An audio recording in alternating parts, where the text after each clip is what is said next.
I think TikTok is like making me depressed. You know, I'm serious. It's putting me in that consume mindset. Oh, yeah. What I really liked about TikTok off the bat was that they would give you one advertisement right at the beginning, right? Yeah. And then they wouldn't throw any more ads at you. And then the longer you used it, eventually they started throwing ads. And it was like maybe one ad every like 10 or 20 videos you watch. Now it's like one ad every like 3 or 4. I don't get that. What? I don't get that. I do all the time. Yeah. Or maybe I just don't notice. Man, I'm so used to just like the split second an ad starts, I know to skip it. Like, yeah. I wouldn't advertise on TikTok. No, and the thing is, every time I've tried to buy something on TikTok, where I'm like, oh, that's cool, I'll buy that. It's a scam. You know, it's a scam. Yeah, it's 100% a scam. It's not even a real product. Yeah. So, but the biggest problem that I've noticed is that I'll see something that someone else on TikTok, just a regular TikToker, is like, oh, this is super cool, and then I'll go and I'll buy it, you know, and it's like, or I'll get it in my brain, I'm like, that will solve my mental instability, right? I need that. This will make me happy. This'll help make all the problems go away. Right? If I just buy that one thing that one TikToker said, I'll be just my one more year and then you'll be happy. Right? Yeah. Just one more year.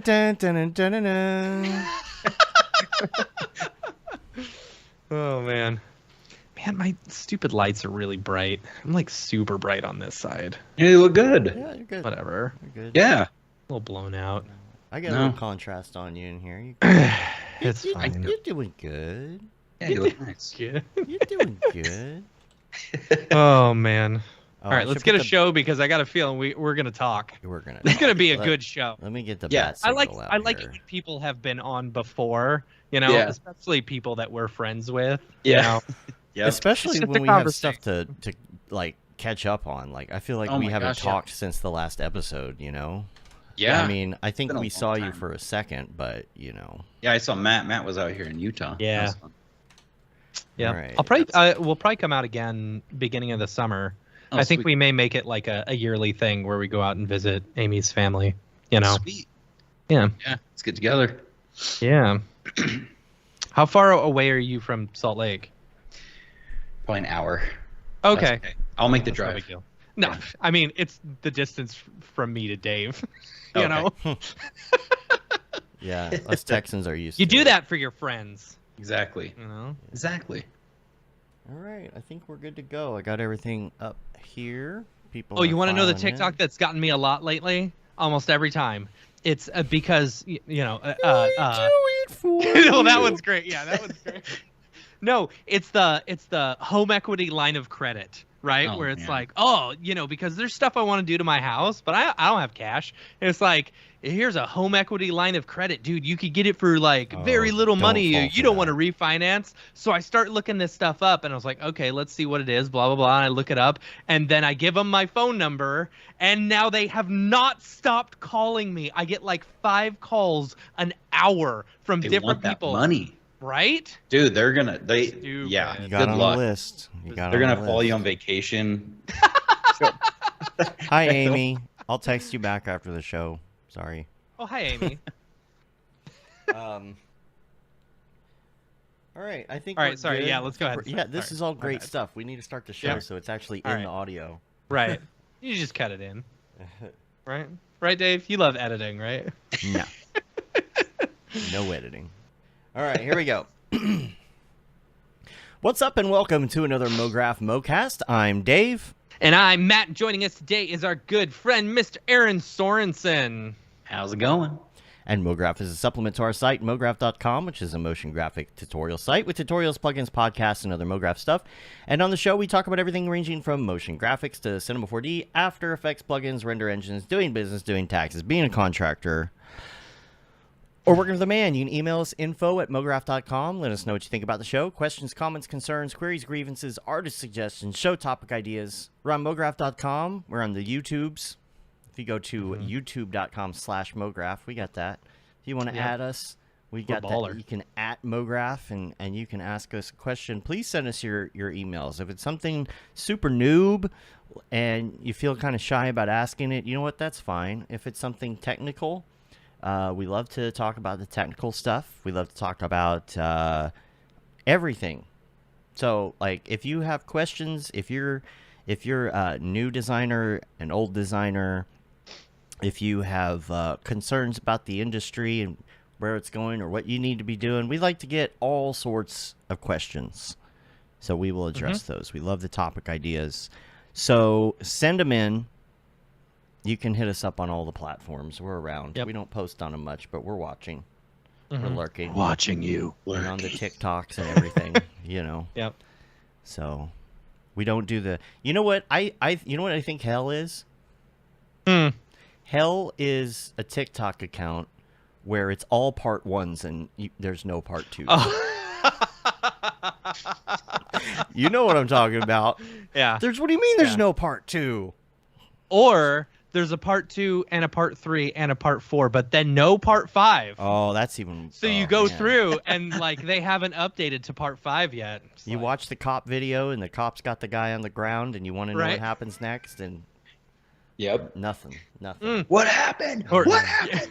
You want to know what happens? Go follow my YouTube channel. Yeah. I do the whole video on my YouTube. Yeah. Join my Patreon for $15 a month. Yeah. Yeah, and then I do it for you, Kermit. That Kermit? What was that? Yeah, dude, it's a new meme. Oh yeah, you not on that one, dude? Your street's behind. If you're not on the Kermit meme. Algorithm hasn't caught up. I did a stupid TikTok to it yesterday. It was Cinema 4D. Well, we just talked about it, so now it's gonna pop up. Right? Yeah. Oh yeah, Yeah, absolutely. Yep. I got to tell you, what was it I was doing last week? There were... Oh, I was getting my test results from the doctor, right? And it was a cholesterol test. And what was the other one? I forget what the other one was. But the two things that I had just looked up, I started getting ads for on TikTok. There's two different types of things. Like one was for if you have high cholesterol, and it's like, man, like, yeah, that was weird. Way to go. Oh yeah, phones are always listening, dude. Yeah, always. I've just accepted. I'm like, I don't have privacy. Period. Right. It just doesn't exist. Yeah. I take cholesterol medicine, but not for high cholesterol. Oh. It's for my tum-tums. Oh. To make my tum-tums better. Yeah. It's nice. I have something interesting to say about last week's show, and I would kind of like feedback if anybody heard it, because I didn't sit and listen to the whole thing, but we tried enhancing it with AI audio last week. Oh, yeah. Yeah. Yeah. Now, we won't do this every week. This isn't a regular week thing, but we had the recording, and this week's great. We all got these nice mics, Yeah. But Rev We're all always on the sounds same like he's microphone. in a tin can. Right. He was on his webcam mic in a completely empty, like, echoey office. So because that's where people can't spring for the nice recording studio. That's where Come on, he's dude. locked. I mean, that's his cell. He's only let out to play in the yard. You should a couple just do times the a day. podcast. Do my from that dailies. Warehouse. Have you know gotten the my warehouse? dailies done yet? The warehouse, yeah. Yeah, he should just sit in the center of the warehouse. If I was people, Yeah. I would sit in the center of the warehouse and have the camera like way far away Yeah. and just be teeny and just nothing around me. Look see how him on loud I have to CNBC. yell. He's just What's like, up, bro? It's all echo. what? Yeah. So Dude, we we tried it. We tried the Adobe podcast thing with it, and it sounded freaking fantastic. It sounded like he sounded was really on good, a yeah. profesh mic. So Oh, Right. that's awesome. yeah, I recommend it. Amy listened to it. She didn't say anything about the audio being bad. You get some glitches every once in a while. They sound like MPEG glitches, but they're Right, something that's not right. interpreting right. Right. Or if people talk over each other, it kind of gets confused. Yeah. But Sense. yeah, That makes sense. I've been using it for my TikTok videos because when I splice them all together and they're all in different places, one's closer to the air conditioning, one I'm holding the phone in my hand, so it kind of made it sound a little muffled. It just flattens the whole thing, and it's like super even. What's crazy about it, I have actually, I did notice that you were doing that because the audio sounds so good in comparison to like the handheld video.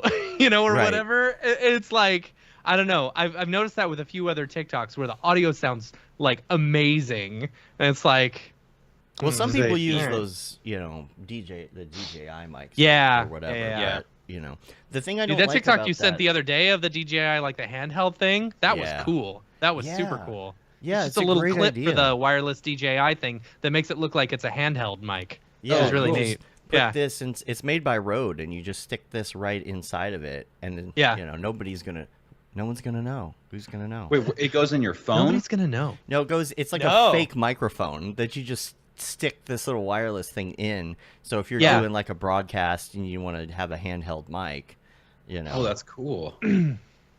it's a great idea. Gosh, this thing is still charged after all Yeah. that time. It has. Wait, so wow. what was the AI plugin you used for the audio? It's the You Adobe said one. Adobe? Adobe's, okay.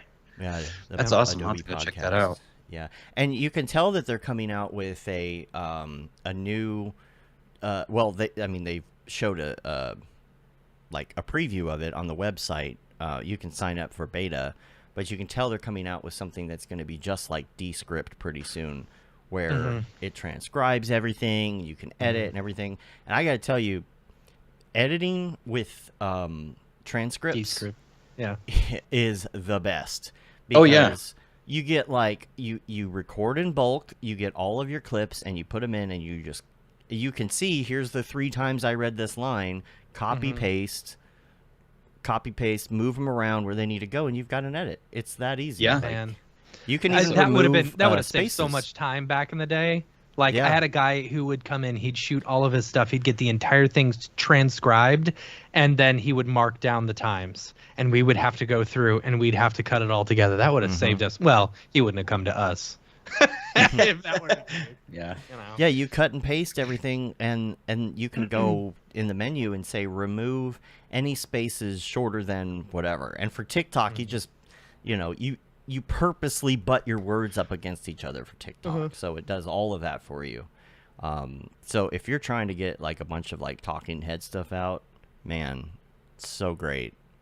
Yeah. But, Yeah, dude, these AI, we were talking about before the show, it's getting integrated into all the software we already have, like, and pretty quick. Like, even I don't know if you guys know, like in Blender, they have, I think they brought in Stable Blender is Diffusion. What? Sorry. I know. Sorry, I guys. love Blender. I'm not gonna lie, it's freaking great. But like Blender has a tool that will basically, I think it uses Stable Diffusion, and it will generate textures. Like you can cool. type in prompts in Blender, Yeah. and it will create a texture for you. Like That's you- cool. Yeah, and I'm like- Jules was talking about implementing basically the same idea in Octane, Yeah. which would be amazing. Dude, that'd be insane. And even like the idea of rendering, like, we always talk about like different render engines and stuff. I'm like, well, what is a rendered image? It's trying to replicate like something that's real, like photoreal. And so it's like if you have like a render engine that's going into some type of AI, it would basically be able to interpolate like light and reflection, maybe better. It would use the data from the render engine and from like photo Like a hybrid. That's an interesting idea. Like like having AI see where like, okay, it's like this is a lighting setup, this is the interaction that I get with it, Yes. Yep. and like, okay, here's a new lighting setup, this is what this result looks like, and so on and so on, and then being able to say, okay, here's my lighting setup, give me a rendered image like instantaneously, or Exactly. something like that. Yeah, so it would interpolate, and there'd be no more noise. And it Yeah, would and so probably instead of reduce- rendering, Yes. it's actually just using AI in order to AI create the denoiser. images.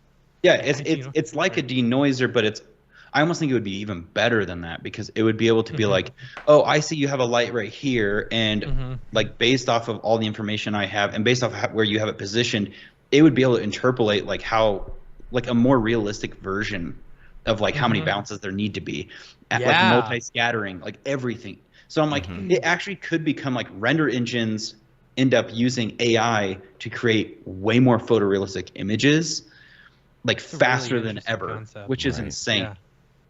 I just wonder, and then Trademarked Aaron Sorensen and the Mograph podcast. You know. hybrid AI We've- Octane render Patent engine. pending. You're welcome.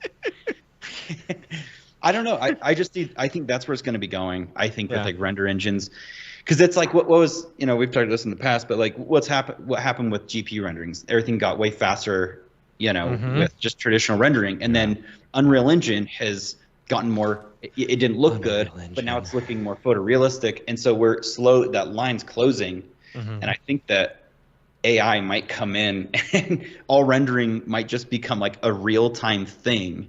Yeah. And like it'll just be filling in the gaps. See, but I don't know. Like, think about how much time it takes. Think about how much time it takes just using, like, you know, I don't know how fast it is with Stable Diffusion, but you know, it takes a minute or so with Midjourney, right? Sure. Like, which you can sometimes render faster than that. Yes. But if you're not having to tweak your lights at all, you know, and you're just saying this is how it's set up, I don't know. It's interesting. It's going to get faster, though. It'll get faster, but okay, so because AI is all about input, right? Yeah. So if your input is also like it's looking at your materials and it like and you're naming them properly, where it's like this is dirt material, so it's gonna be like, okay, I know what dirt looks like in the real world, and I know what they're doing, and I know like what attributes make something look like dirt, and so it would look at your materials, it would look at your normal maps, it would look at everything, all the information that you give it, like your Z depth. So it'd say, oh, I know when, you know, where something is in depth of space, like I know exactly like what its properties would look like. It would know the lens you're using, and it would be like, here's attributes that you didn't maybe think of, and it would fill in the gap. So I think that there'll be a point where it's like AI and render engines are going to be like together. Yeah. Because you're able to give it more information than just typing in a prompt. Right. I want this. Have you seen the? I think there's a plugin that someone created for both Blender and C4D where they're using Stable Diffusion, where you just kind of set something up and then you hit go, and then it renders out basically a Stable Diffusion AI image of whatever it is that you're making. You know, and I think you may give it an actual prompt or something as well. Okay. Like this is a vase. I want like full voice though, because first of all, it's the voice recognition and things like you know, these dinguses that we have. I won't say the name of them. You know, that recognize voice are actually pretty good at recognizing the voice. It's the interpretation that kind of still sucks. And you know, you put that into the Chat GPT, and you have some sort of, you know, thing where you could say, hey, I need a normal map of this. And it's like, bing, okay, here you go. Yeah. Like you can just talk to it and ask it to do things for you while you're creating. I literally just saw this morning someone posted on their story that for on your phone, you know who, she dingus. you can actually get ChatGPT. It's working with Siri. Yeah, and Alexa, you said it in Google. It's her but pro mode, and she'll access ChatGPT. Interesting. Yeah, and talk to you through ChatGPT. It was it Don Allen? Don Allen. Yes. Yeah. Don. Yeah. That dude. Man. Dude. Yeah. But he set up a bot in his inbox. Yeah. So if you send it to him, then he'll just send you to somebody's YouTube video that knows how to do it. Oh, that's funny. And you can set it up. I was gonna do it before, like this morning. I was like, oh my gosh! I'm like, I gotta do that. Yeah. Well, no wonder I couldn't get on Chat GPT this morning. It's probably because of him. Yeah. Yeah. Everybody's on Siri with it. Yeah, but I just Googled it because I was like, I don't want your chat bot. I'm just gonna Google it. But sad. Sorry. You didn't give him those marketing points or whatever. But yeah, even like Chat GPT, it's just like that is a whole nother thing. You know, we could talk about. It's just like that's going to revolutionize so many things. And right now, because I think the database it's pulling from isn't the internet. I think someone pulled down information from certain places and they have it collected somewhere off of the internet that it's accessing. But so everything that Chat GPT does, like when you ask it, it's all theory. It's like, in theory, XYZ should work, and it can write you code and stuff in theory. But if it has access to the internet, it'll be the theories tested against reality. And when ChatGPT starts interacting with reality and like testing its ideas, we're gonna like that's gonna like that'll change everything. Yeah. Like that's going to be revolutionary levels of stuff is going to happen. Like the information you'll be access to, like, I don't know. It's going to be wild. Well, what do you think about, like the whole ArtStation thing? Did you see the ArtStation thing where everybody was doing the circle slash no AI? Yes. What do you think about that? I don't understand what they were they just saying we don't like AI art, we should ban AI art from ArtStation? I don't understand. They're Was upset that it? people are using other people's art to train the AIs. That's the main Okay. Exactly. thing right now. Yeah. And I get that. Yes, but how do we learn how to make a Beeple render? By looking at Beeple's renders and like taking but that's stuff the point. from his. That's the whole point. It's using his IP, you know.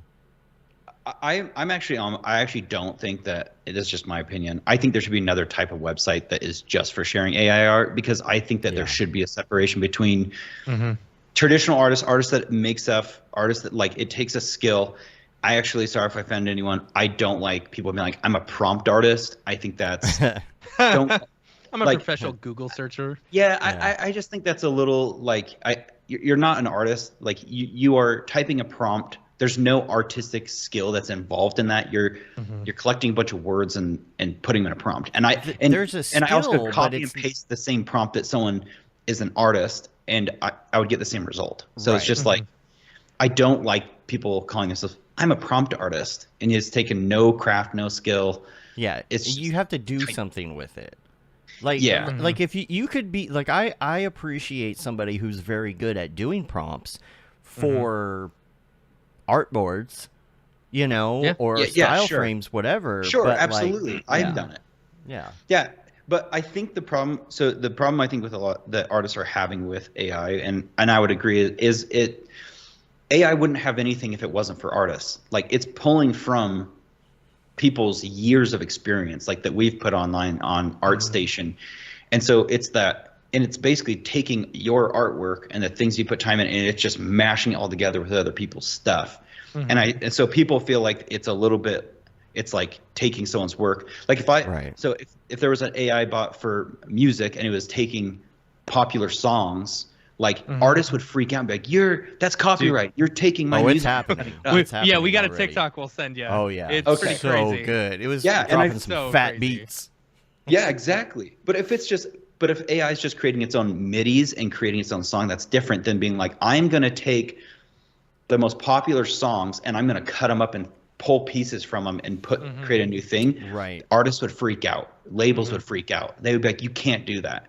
And I feel like when it's like tradition, when it's just like images, there's not that level of like respect, where it's just like I see these like prompt people being like, what's the big deal? And it's like, yeah, you're using other people's art. Like there's a difference between looking at an art piece, getting inspired, and then creating something, versus just taking it and and slapping it together and calling it your own, and not giving all the artists that put the work into that. Well, so it's not like you're gonna get a Buzz Lightyear with nipples directly into what you're doing either. Like it's not any part of the image that's actually in the new image, and that's why this is so hard, because it's like it's a style. I don't know how I feel about it. I know, and I go back and forth because I'm also like I've used it because I'm just like, sweet, I want to go play with the newest and latest and greatest and understand it and understand what's happening. And like, is it incredible? Absolutely. And it's like, and I've used it and been like inspired and then created something from it. Like been like, I've used it on a recent job. We are pitching a look and a feel. And so we just use that for like a look and a feel. And then I went off and am creating like the actual like 3D images, but it helped us kind of guide, it helped get the idea out there. But it'll get better and better and better. I mean, it has revolutionized the way that I create my own personal stuff.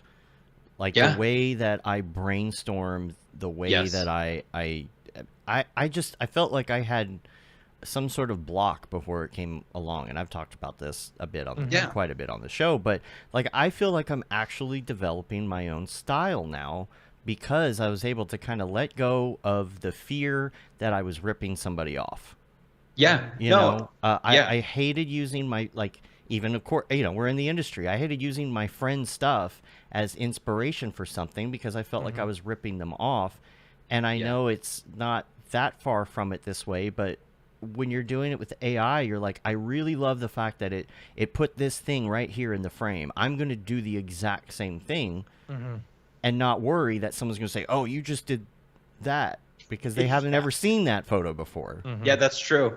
It's great for inspiration. Like I said, I totally agree. I've used it for inspiration. It's like sometimes if you have a block and you're like, I just need some ideas and just something to like how would I approach this? And then you put in a prompt, you're like, oh yeah. It's a more detailed Pinterest board. That's all it is. Right. Yeah. You know? Like, and I think if it's used for like that inspiration for even traditional artists and be like, oh man, like that's a great composite, great idea. I could do this and this. But I'm wondering if the problem is like people selling AI art. Well, yeah, absolutely. You know, Like- that's I see selling AI art as no different than like, I mean, I feel like that's straight up just ripping off artists. You know, Oh, yeah. like that's whatever. It's tough. Yeah. But the I don't know. It in the past we have never had a tool that can help inspire us. It was That's right. always, you know, go to the library or something and start looking up art books or something like that, you know, get inspired by a photo you saw or a, you know, then we got Pinterest and it's like, and then Instagram and it's like, okay, now we're getting a little inspired, but now it's like something comes along where it's like, okay, you can straight up say what it's a Google search for inspiration, you know? Yeah, which is great. Yeah, it's great to find inspiration, and that's a great way to use it. Yeah. And I think most people don't have a problem with that. I think Oh, sorry. the Go ahead. credit. No, go ahead. You're good. I used it for inspiration. Again, another TikTok that I recorded. In this one, I'm going to show off the engine, and I showed this on we spoke in Columbus, and I showed this off a little bit. This engine that I created, and I used AI on more of a macro level. You know, it's like I'm not designing a scene with it; I'm designing an object with it. I'm getting ideas. You were on a smaller iterating level, right? with different stuff. you Yeah, know? and so which I with thought this was one, cool. You know, my initial idea was to have a missile just kind of in the center of the frame. It's like with the camera, right? And it's following along. And in the end, when I did some brainstorming with AI on Midjourney, you know, I started trying to get, I wanted a little more toony, a little more whatever, and I asked it to make it look more like Fortnite, you know? And then it developed these like crazy looking like side views, and they looked like actual jet engines. And so I made that, right? And that's where I got the idea for the one I used in my short and everything. It all spawned from that. But it didn't even design the engine. It just gave me the idea to put in the engine. Right? That's awesome. You know, and that's it. And I feel like that's the way to use it as an artist. Yeah, like a reference. Like it's always good to have reference anytime you're doing anything. And so it's like, yeah, it could be a really good reference point for lighting, for composition, for style, and I'm like, that to me is the way I like to use it. And I think that's probably the best way to use just like inspiration. But I recently did a job for a company, and all the boards were AI generated art, you know? And it's like, so I would look at some of this stuff and I'd be like, okay, I know how to pull off a good majority of this. And the thing is, it's not going to look like what you see exactly, you know? Because one, a lot of the at least the early stuff, maybe not so much now, the Midjourney stuff, it's got this mushiness to it. Yeah. To where it's like not a painterly look. right, almost. or it's not like it's like chaotic. it's like when you're looking someone in the face in a dream. Yeah, and you yeah, can't totally. figure out all the details, you know? Yeah. It's just And like a it's dream. like But if you squint, you can see it. right. Yeah. Yeah, exactly. And so like you know, it's up to you to interpret the dream. Yeah, exactly. And so what was cool is I rebuilt, you know, this scene and stuff like that in my own way, you know, and I was pulling from my own expertise and Right. my own lighting and being able to pick and choose the things that I liked out of it and the things that I didn't, you know, and then because I built it myself, I was able to animate it, you know, nice. but it's like, it was such a cool tool being able to be like, and I'll tell you, all the best the best clients I've ever had were the ones who came to us with inspiration. Right. It's like, this is the type of stuff that we like. This is the type of stuff we'd like to see. The worst jobs I have are, hey, here's some text and some audio. Now make it look cool. And it's like, no, done. Dude, I'm you done. know what? In some ways, I'm like that is so true. I've never thought of that. Is like having a client be like, they have a direction. Like, we love this image that we generated, the look and the feel. Like, and you're like, okay, now we all can agree on a look and a feel. Like, we are on the same page. And so you're not going to go left field, spend hours creating something, and they're like, that's not even like what we were thinking. Right. So it can help with communication between people as well, and in a quick way.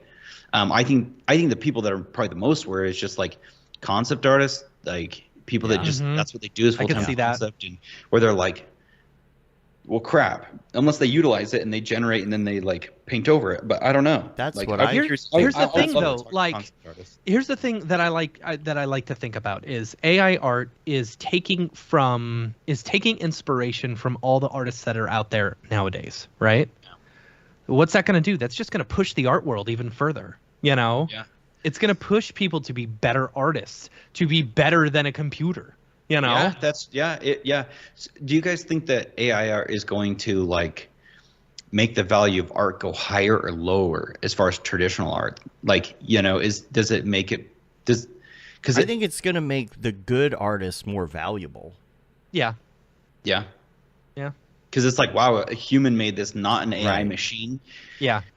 And I heard it put really well in someone's TikTok. Like, it may disrupt our industry. It may disrupt the way we do our jobs.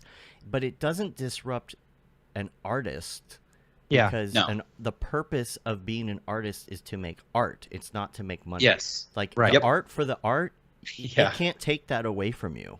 Right. No. Nope. Yeah, and dude, that is so true. One of my coworkers, we were talking about this, and he's like, he kind of was like, I still do art, even like I don't share. And he has a ton of really good art. He just does it because he loves it. Like, there's not like this other reason. He's like, no, I just love creating art. Like, creating it, the process is part of the joy. So well, I've been saying this. It's coming, no matter if you like it or not. Yeah, absolutely. So. So figure out how to use it. Get with the times, old man. Yeah, everybody wants to jump on board the hate train whenever something comes along. Totally. But really think about. I understand the reasons that people are upset about certain things, but it doesn't mean like, oh, I'm never going to touch AI. No, because you're not going to have a job. Yeah, you know. I don't know what else to say. You got to just roll with it. You got to. What's the next thing? You know. Yeah. Yep. Something else will disrupt us in another year. You know.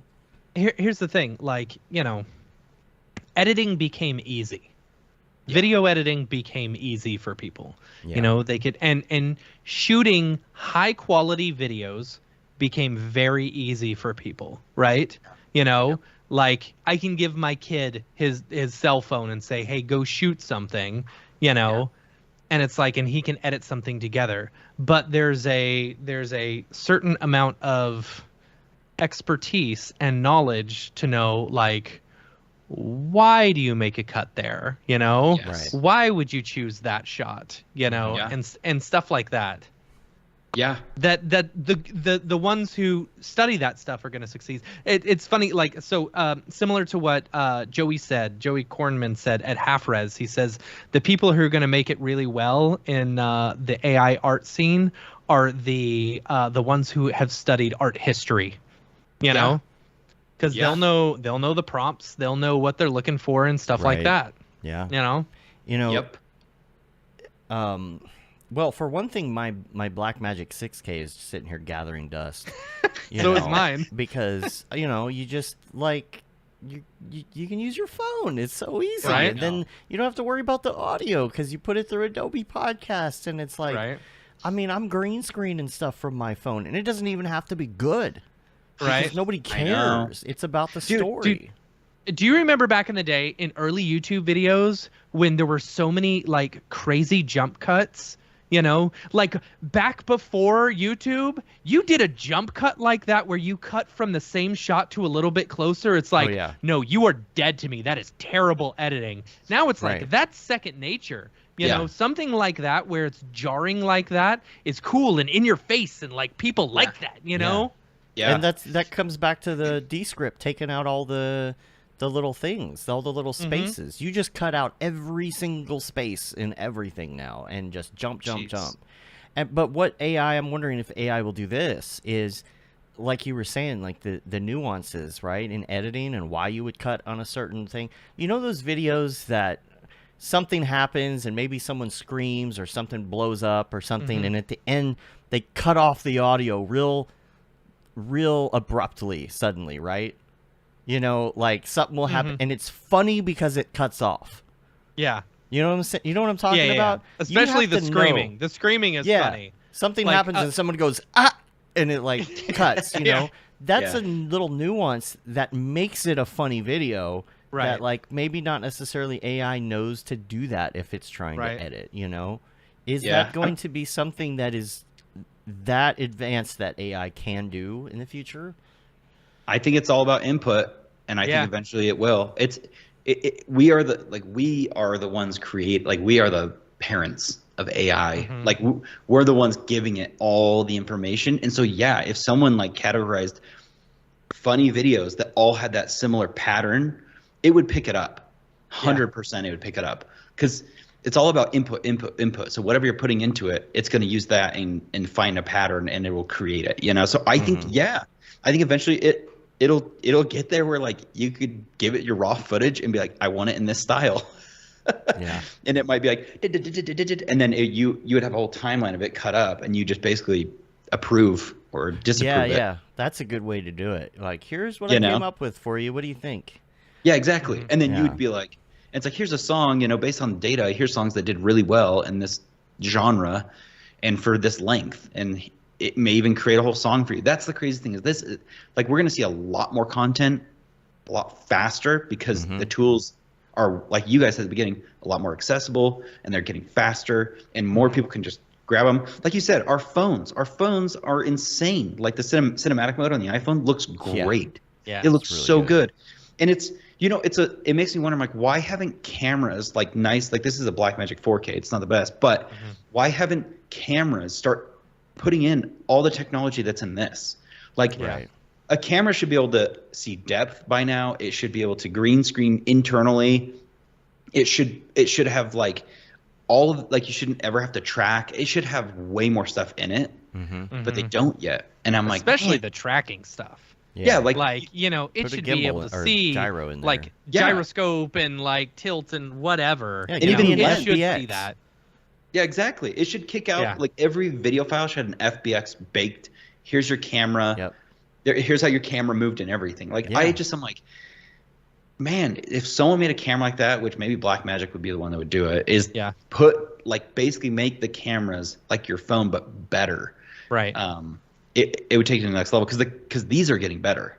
You know, the iPhones and stuff are getting better and better, and so like the lenses and stuff are getting better. So cameras just need to up their like computer, up their game. Yeah, up their game. Yeah. Come on. We need live keying. We need everything in it.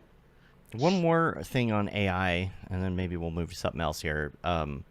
Is I don't know if people like the AI stuff or not. It's hard to tell right now. I don't care. It's very interesting conversation now. Oh yeah, for sure. You know, for sure. I'm curious. You know, we did NFT stuff, and people were like, I'd skip over all of that. I'm curious what. Because you know, I could see the hatred with NFTs. I get it. I get it. Yeah. But AI art, I mean, I guess I kind of get it from some people, but like, it's just a tool. You know. Yeah. To me, it's just a tool. Is AI going to kill NFT stuff, do you guys think? Do you think, like, because as soon as it becomes indiscernible between, like, a real someone spent time and then someone just generating something? I mean, you know, hey, there's people selling snake oil left and right. You should know. You live in Utah, you know? Yeah, and the lens, baby. Right? Yeah, we are the home of multi-level marketing. That's right. Which brings me to, do you guys want to join my downline? I'd like to tell you about Amway. Candles? Yeah, Amway. But like, you know, it's like, I forgot where I was going.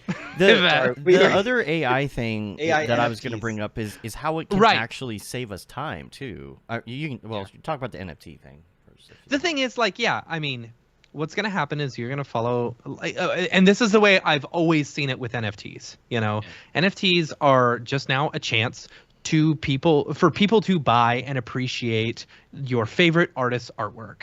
You know, and you can buy a digital copy of their artwork, and you can own a piece of their artwork. It is a collectible. That's the way I've always seen it. You know, and it's like eventually, and maybe that's now. You know, it's going to get to that point where it just becomes an everyday thing, you know, where it's like, hey, instead of, do you want to buy one of my art prints? Oh, would you like to buy one of my NFTs? You know, and then you'll have companies like Samsung. You saw at CES this year, you know, Samsung was showing off all these new phones with like extendable screens and whatever, you know. Eventually it's not just going to be where you throw a TV on a wall, put it vertically, and then, you know, put artwork up there. Eventually it's going to be where you've got like these moving screens that are showing off the exact dimensions left and right, you know. Changing aspect ratios. It's changing aspect ratios, you know, and it's like, okay, you know, that's the future of NFTs. Whatever. Yeah. You know. How are NFTs doing? I'm so out of that. Like not well. Did it. No, not my well portfolio right is now. kind of crap right now. Yeah. I like put my toe in it. I was like, yeah, I'm not good at this, and I just like.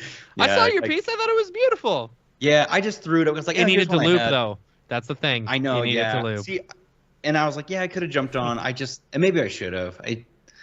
I don't know. I just didn't. woulda. I was like, I should have. It was like hot, and I should have went all in, and I didn't. But here's the thing, like the way I see it, you know, eventually it's going to become no different than just posting an image, a cool render, a piece of art that you made on Instagram. You know, it's like, hey, here's the cool piece that I just created. You guys like it? Okay, awesome. Hey, if y'all want to, I did an open edition of it. If you want to buy, you know, you can own a digital copy of it.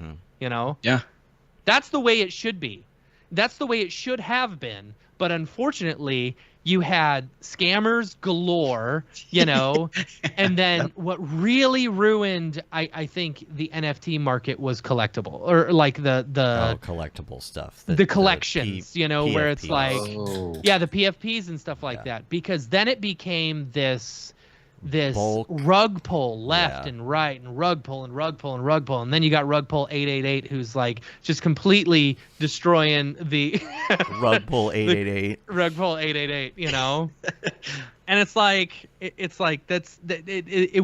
was all the bad actors in the scene that gave it a real bad name. Oh, you yeah, know? dude. I see the positives in crypto art and with NFTs, and I get it. You know, but man, it's like there were a lot of bad actors in there, which basically just, you know, destroyed its credibility. Yeah. Yep. Chris So- says, Really I bought sad. the dip, and then the dip dipped.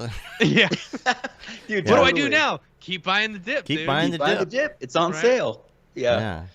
Yeah. Oh my gosh, like cryptocurrency. I don't even want to go there. Yeah, It's- I mean, it all mine bought me a except pool. render. So, and got me out of debt. This Dude, episode's and sponsored by Render. apparently raised up my credit score like 80 points, which is awesome. Right you know? on. Congrats. So, hey, The- you know, you hit so the it's right up time. to like a 85 now. Great. Great. I want to know. I want AI to you just help imagine? my day go Yes. faster. I want the ultimate AI assistant. You know, I want AI to do things for me so that I can concentrate on the art. You know, whether it's the stuff you're talking about making textures go faster or Yeah. whatever it is, but even the day to day, I was doing my budget yesterday. Totally. Right? I'm like, I'm going through the Amazon transactions on my Amazon account, trying to categorize them based on what they are, what the amount was before the tax, because that's what I see on the it's so confusing. It takes me an hour to go through my Amazon stuff and put it in the spreadsheet and categorize it. Hey, AI, hey, will you just grab my Amazon stuff and put it in the spreadsheet for me automatically? Okay, Yeah. bam. Dude, ChatGPT can do that.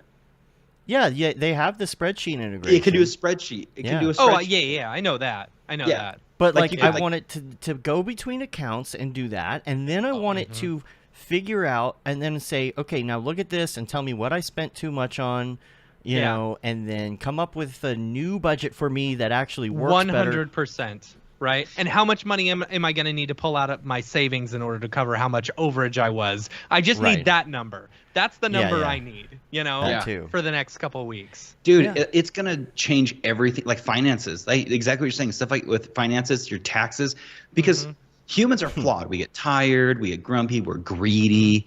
And so it's like, but if you have this machine that's like just looking at data, there's no bias. It's just like looking at the facts and then analyzing it. And like, even if it's like stock trading, AI gets access to that. It's like, here is the best place to trade at this time, and you will win. And like, dude, it can revolutionize. Like, my brain just keeps going with the Chat GPT, because I feel like, you know, like the art's fun. It's fun visual stuff. I think that's why that took off. The art's cool, but I need to make some money. But like, no, but what I'm saying is like AI is ones and zeros. It's a machine. And so it's going to take over once it gets into that, and it starts taking over like, hey, AI, go do my taxes. Go do my taxes for me. Yes. And you know all the loopholes, and you know everything. Yeah. And it's just is like, and it's like, here you go. You made money. Yeah, no more cheating on your taxes. No more cheating on your taxes. It's all legal. It does it better than if you went to H&R Block or go to somewhere. It just completely takes over the financial industry. Diversify your bonds, you know? Yeah. Exactly. And then we get UBI. A universal basic income. That's problem, all I want. It's supposed I just want universal basic income. Promise. Just give me that. That's the Jetsons' promise. Is all this stuff was supposed to allow us to do anything we want and still have money. And the problem is, it's the greed. You know, it becomes a capitalistic society. And because they're like, okay, cool. With the addition of AI, now your 40-hour work week turns into a 30-hour work week. Guess you get to work longer. You're still gonna work 40 hours. You're just gonna be doing, you know, 25% more work. Right. Or you'll have 25% more outcome. Yeah, that's the hard thing, is you can always count on greed to an extent, because you can always count on, okay, who's gonna monopolize and take AI and control what the input is. That's what freaks me out. Right. Like, does the government take over the input? Bing right now. What? Yeah. Bing. Google. Bing's whatever. they're already Bing is like already in talks with ChatGPT to like incorporate it into Bing. Bing's like, please, we need you. You have no especially idea after the Zune. now. That's good. Netscape. That's good. Internet is like, please. This is our last hope. Guys. That's hilarious, Bing. But yeah, like, my biggest concern with like ChatGPT is anything. It's all based on input, and as soon as you start regulating the input of what AI is actually saying, and you start manipulating the AI because you're like flooding it with incorrect information, it's like, well, then someone's like, well, I use the AI and it tells the truth, and it's like, yeah, but it's all based on input, and if you have someone controlling whatever that input is, that's where it can get off. But if it's left alone, and society accepts the truth of whatever it takes from, like the internet and everything, it could revolutionize everything. It, like, imagine being like, I mean, 100%. But like, it has to, like, where is the line of who's determining what truth is and what isn't? You know, it's like, okay, so the Chinese ChatGPT is never going to say anything about Tiananmen Square, you know, but all the other ones will. And so it's like, well, you know, he who controls the what is it? The knowledge controls the power or something? Yeah, totally. Yeah. And so it's Rage like Against the Machine lyrics or 1984, I don't know. But it makes you wonder, it's like, okay, will government even want AI to be a thing? Because they're like, oh shit. Like we can't let this thing like just be like, bleh, like telling everything. Because they're like, we can't control it. I don't know. Would I prefer a ChatGPT AI driven congressman? He's way better than Ted Cruz right now. You know, sometimes that's what I was saying. Elect a speaker. Like, could you imagine if like AI gets so good? Let's just say society accepts it. It becomes this orbital of truth, and it says, based on my analysis, I've looked at every government, and the most successful and the most compassionate, and it says, I've created a formula for humanity. that is better it's than called Yes. communism. Right. No! Right. Yeah. That didn't work either, you fools. Like I was thinking about this. I was totally thinking about this when ChatGPT first happened. There was a day like I had to go on a long run, and I was sitting there, just my mind was racing the whole time about the possibilities, because I get bored when I run, and I'm thinking, like, besides, and I talked about this a couple episodes ago. Besides the fact that it's probably going to cure a lot of diseases and figure out medicines in like a minute. Pharma lets it. If Pharma lets it. Well, they will, and I'll tell you why. Because That money, because they do not take AI the same way we do in our industry. That's the big difference right now. And it is 100% like welcome for them as this tool, because it is going to allow them to do everything that they want to do. And it's not like taking their jobs. You know what I'm saying? As long as Pharma can make a profit, I don't trust Pharma. Well, someone still has to manufacture all of these things. You know what exactly. I mean? Yeah. But, yeah. If AI could get to a point where it's like it could analyze your blood, and then based on everyone else's blood, it could find patterns, and it's like, hey, I figured out how to cure cancer. Hey, I figured out. But as soon as something takes money away from a giant corporation like Pharma, or like, they're just like, shut it down. It's like, but if they can profit from it, then they'll be like, use it. Oh, absolutely. Like, that's again, back to the greed. I'm always like, okay, or back to just some type of control. Sadly, that's my brain's like, okay, I don't know if they want things to be able to be that free. Well, Cameron Slayton's going to be on the show in a few weeks, and I already know, because we chatted a little bit already, that's how it's being accepted in like the medical industry. So we should. That's amazing. Have a good That's talk true. about that. Yeah, dude, I would love to tune into that one, because I'm really curious if they are genuinely, because I'm skeptical because people are greedy. And it's it's going to help them do their models and things better. You already heard, I think it was Google that did the whole thing where it figured out all these proteins. I forget exactly what it was, but it's something they couldn't do in the lab that quick. It like saved them all this time in research, and I think that's why they're accepting it or whatever. But along the lines of what you were saying with like a perfect society and all of that, that's kind of what's coming. I think if we allow it to, like, if we allow it to do these good things, because again, I was running down the street, right? So I'm looking around the street, and I'm like, just think about everything in the street, right? It's dirty. There's maintenance that has to be done. There's lights that have to be fixed. If we could get to the point where this thing says, oh, well, I have a solution to keep all of this running. All you got to do is build this machine, and it figures out how to build the machine that will maintain the thing, and then it maintains it builds the machine itself. Right. Exactly. And it then ships it it out. self-replicates, and it realizes, I don't need humans to do this. And then it kills And then us. we have to live underground, closest to the core of the earth, right, where it's warmest. Until Neo tunnels. comes. Until Neo saves comes. us. Right? And our eyes get big and black, and we become nocturnal. Right. Plot twist, we're all in a simulation. Yeah. Already. Yeah. I wonder though if AI will be more empathetic, because if it'll almost A, pity us, and B, see like Silly human. It's just it's like pathetic. You little monkeys. It's so easy to kill them when they're stupid like this. Yeah, it's like, well, and it would be like, why it would look at history and be like, it's not worth being like either a dictator or completely controlling them or destroying them, because it's mutually assured destruction. Like, humans are unpredictable, and so it would be like, for my survival, it's better to play ball. It's better. I don't know. I'm just thinking, like, would it do that and be like, it's better to work together and teach them and show them that I'm with them and that we can grow together? I don't know. Yeah. maybe. It just makes you wonder. But back to what you're saying, Dave, about like building machines. I even think you'll sell things like fusion energy, because right now in California they were able to get like a net positive, but it wasn't, it didn't account for all the lasers and crap. But they were able to get it did account for it. It was an how actual much net energy positive. was put in from the lasers. Oh, they dang. got more energy out than what they actually That's put amazing. in. It is. It was a huge thing.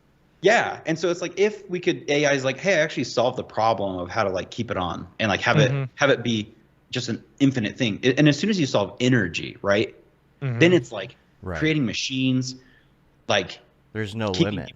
Yeah, there's no limit. It becomes like a whole different world. Like everything changes. The other and thing AI about that could solve is a lot of the problems in the future. Like here's another part of this. Like right now, they're using quantum computing, or they're trying to figure out how to. Let me start over.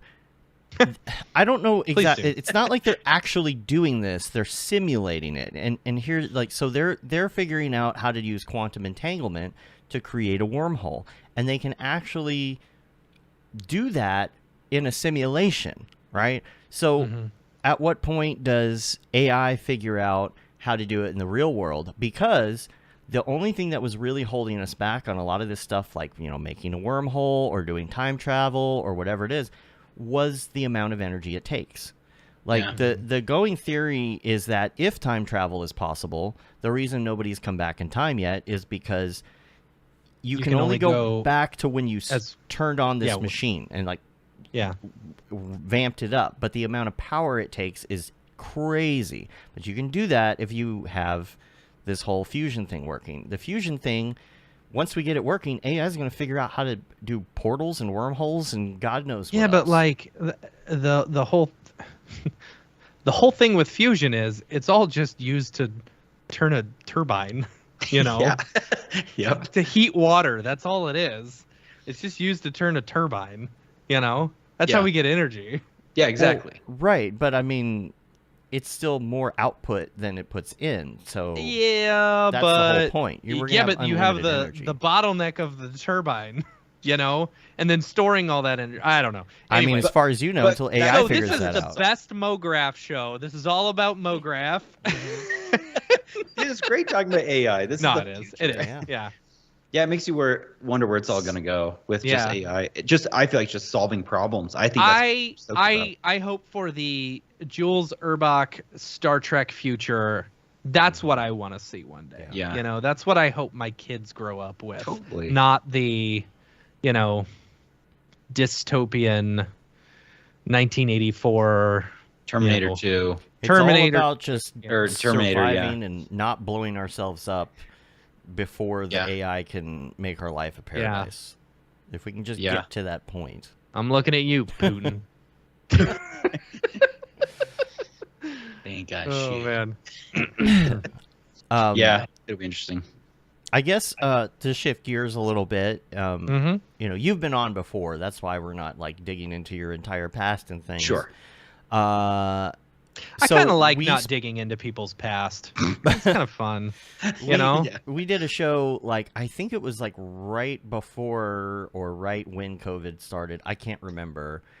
Yeah. And, you know, we haven't really caught up much. We haven't been able to talk to you about what you've been doing. Like, I mean, there's probably a million things you've done since the last time we talked. And, so I wanted to catch up on that and then, like, maybe see, like, you know, how you dealt with COVID. I think you've had 2 kids since then, right? 2 kids. Congrats. Moved. Dude, so much has changed. Yeah, COVID, you know, when you're at home, what else are you going to do? Make kids.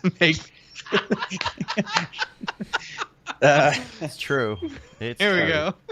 So the last time we talked, I was at a company called The Void, if anyone knows that. That's right. That's right. Yeah. Really cool VR experience. We went and did the Star Wars. Yeah. Where at? Weird. Parts of it were weird. We were trying to hit buttons, and it's like, that button is not there. It is slightly off from where I'm looking at. Yeah, I'm playing Cinemark? Yeah. Okay, I've been to that one. Yeah, so it was really cool because, you know, I got to work with Disney and got to work. And then we had the Jumanji one while I was there. So I got to go that was a really cool part. Got to go to Jumanji movie premiere, like the Jumanji 2, like on the red carpet. We had a booth on the red carpet. So that was fun. And then I think that was right before COVID and stuff happened.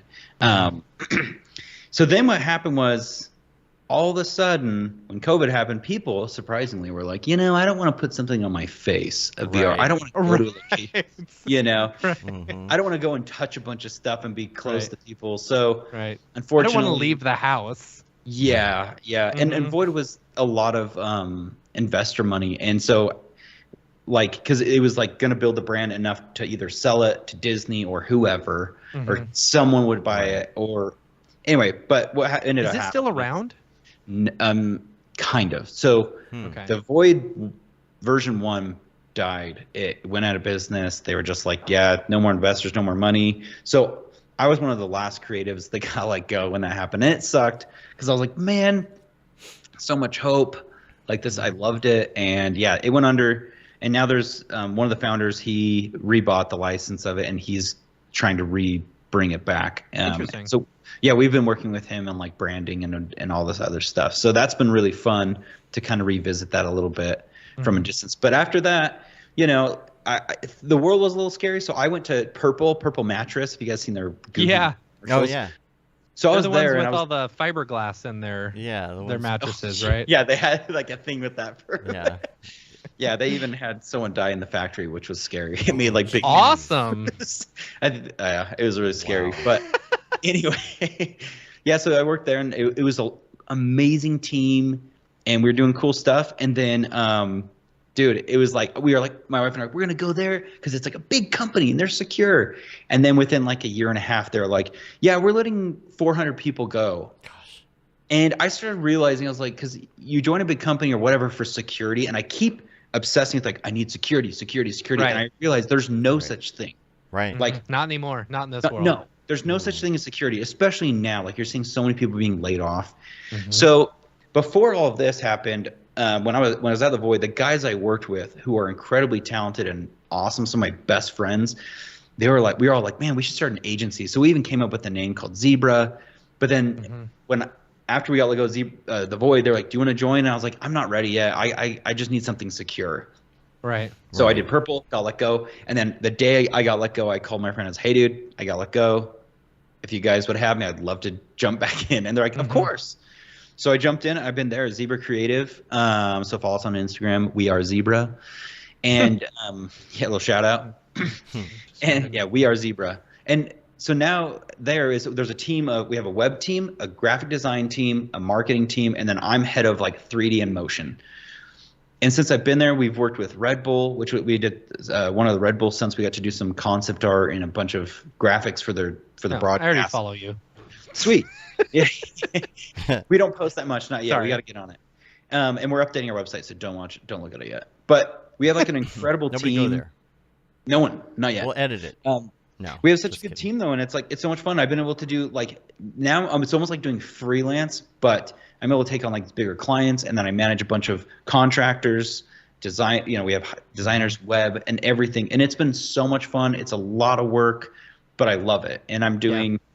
Like one day I'm doing spatial design. Like we designed a space for one of our clients, and then next day I'm doing product. So I'm designing like products, and I'm doing 3D renders of products. And then the next day I'm doing like a fully CG animated like commercial. So it's just there's a lot of variety. It keeps us on our toes, and it's so much fun. And it's hard work, but it's definitely rewarding. Like trying to grow an agency. So yeah, it's been fun though. That's cool. I'm jealous. I was talking to Julie hard. like last night. Actually, we were talking about this. I'm like, you go to like an agency, or you go work at some sort of post house or something, and there is no security. You think it's security, like No. Gustav here. The illusion of security here in the chat. But like, they're not going to tell you. They're not going to tell you if they only have 1 month of payroll left and everything's about to crash, and you're going to think everything's great. You're spending money, or, maybe you don't have enough in your savings or something, and then, oh, hey, by the way, you coming to work? Sorry. Yep. Shut I down. love what what Gustav says. You work for someone for the illusion of security, and you work for yourself for the illusion of freedom. That's Yeah, there you 100% true. Man. Dude, Put that on so a true. freaking Right? Instagram story right there. There you Right? go. You gotta start doing inspirational quotes. Right? Yeah. Put that on a mug. I love it. Yeah. A Stanley mug. Oof, Stanley Yeah. mugs for all Right? those moms. Right? Exactly. It's the new hotness. It's the Right? new Yeah, hotness. totally. Yeah, dude. There's no such thing as like. I keep thinking there's going to be security, and Right. so it's like you might as well just be like, if you have something you want to do, just go figure out how to do it and just go for it, because Yeah, you could work at a company and then it's like boom, you're gone like that. Yeah. And you're like, oh, Yeah. boy. Like, and it's scary. So I've been at a place, I don't know. So last night I had this, I've been watching Better Call Saul. Amazing show, by the way. Yeah. And I was like, I wonder if I could go to law school.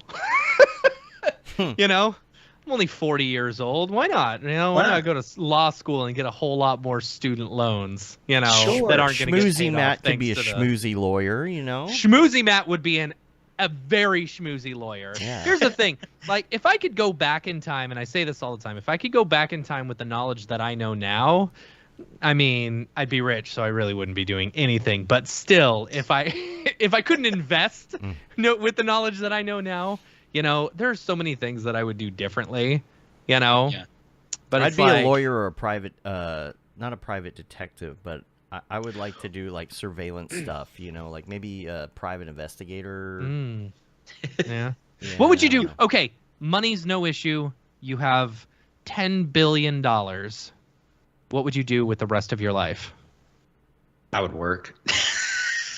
Doing what though? Yeah. Like I would make films. Like, dude, Okay. my life, it's all my life has been. Dude, since like the youngest age, I have only held a camera and a pencil in my hand. Like that's it.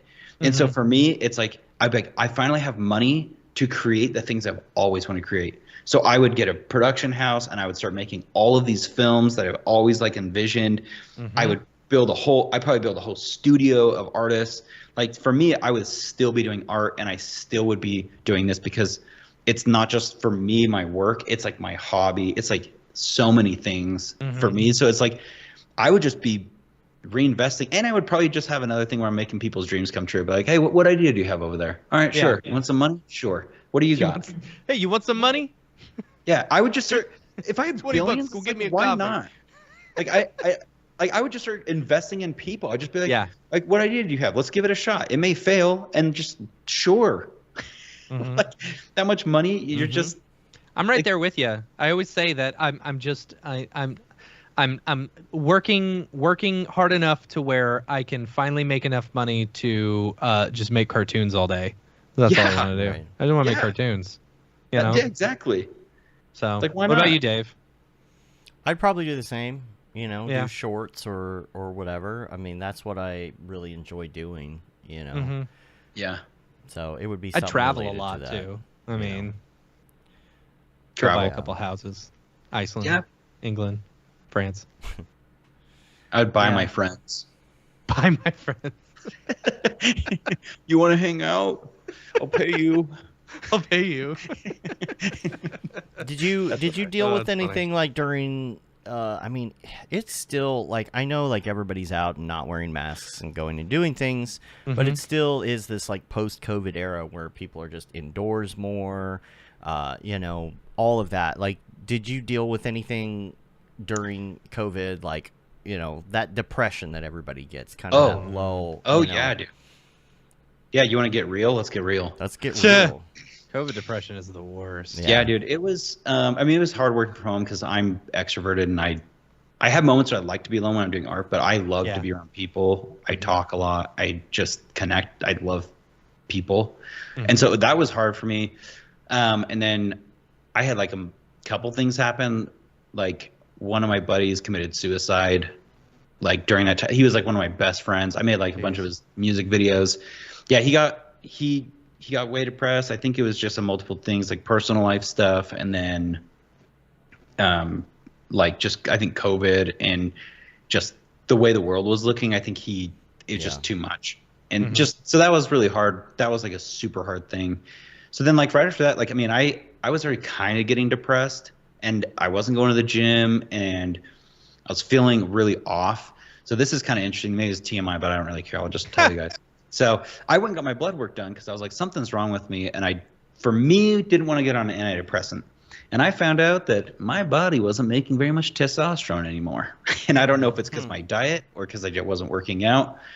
So I ended up getting on, getting some help with that. And like, once I got help with that, like getting my testosterone normal and then finally getting back to the gym, like for me, I was able to get out of that. Got on steroids, started going Get to on the some gym. steroids, dude. Go to the gym. Feel way better. Right. That low T. That low T. And I honestly, like, for men, like, anytime I'm talking to like my guy friends, they're like getting depressed, gaining weight quickly. I'm like, just get your hormones checked. You know, maybe just get it checked. Even if before you get on like a antidepressant, just get your hormones checked and just see. If it's nothing, it's nothing. For me, it was something. Interesting. Maybe for some men, it's not, but it made a huge difference, like night and day difference. So I'm always like, just get your levels checked. You don't know, like, all the crap we eat, all the hormones and everything, you know, just get them checked. Yeah. So, yeah, like, definitely You had find a yourself depression. more motivated now? Oh, dude, absolutely. I would shut down midday almost every day before. Yeah. Oh, yeah. And I would just, like, lay on, like, my floor, and I just had nothing sounded fun. Nothing. Yeah. Oh, yeah.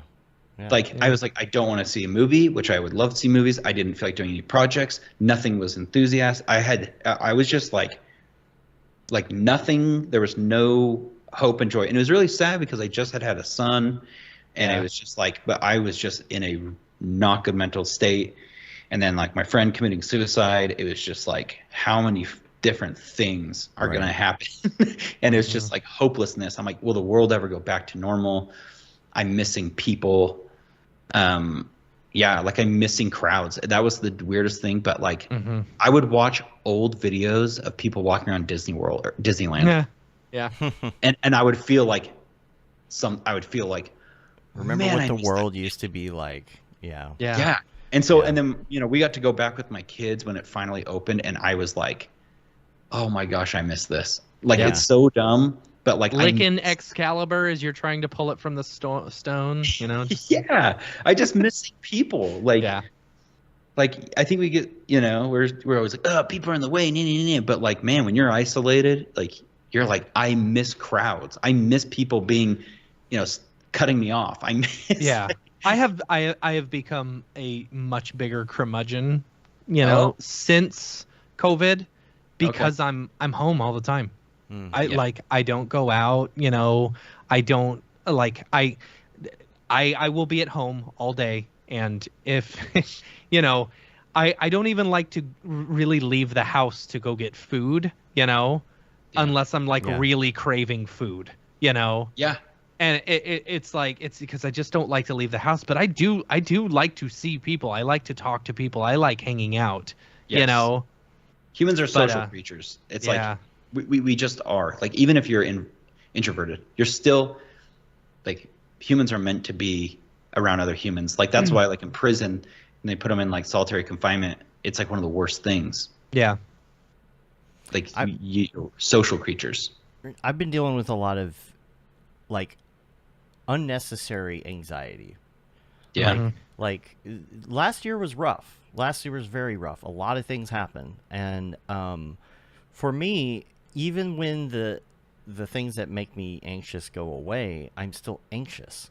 And I'm like, why do I still feel like I should be doing something? Something's wrong, you know? And, you know, I actually talked to a doctor about it, right? And, you know, I was sitting here this weekend, and I got this extremely weird craving for sun.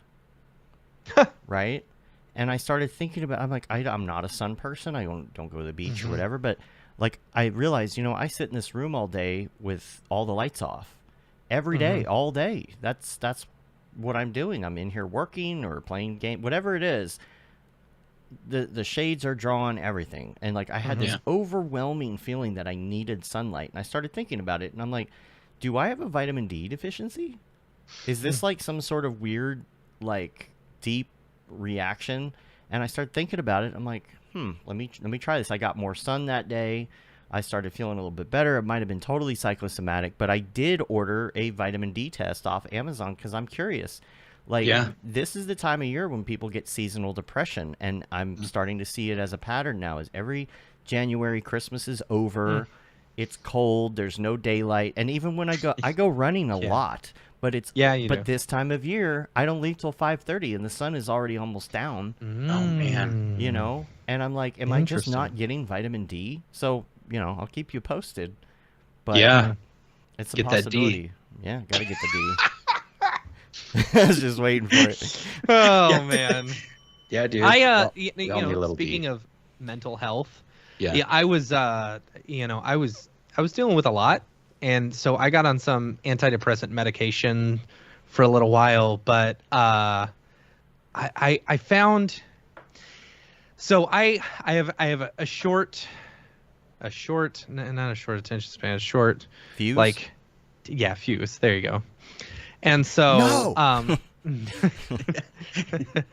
so I kind of have a short fuse, especially with my kids and stuff like that.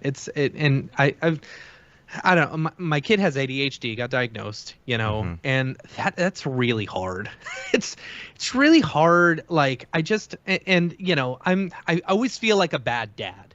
I always feel like a bad dad. As a parent, like you just get this constant lingering feeling of being a bad parent, and it's like I'll get on to him about stuff, and then I'll feel bad about it, and I'll apologize for it later and stuff like that. And it's like, I don't know. So I got on this medication because I was like, okay, I'm snapping at my kids. Maybe I need something else. So I got on this medication. It was just like a generic Zoloft or whatever, and I was on it for a while, and I was so tired. But I'd still snap at my kids. But I found myself, I was so tired all the time that I would just give up on life. And I'd be like, all right, you guys do whatever you want because I'm done, Yeah. And I was so tired all the time. And I found out that apparently there's like an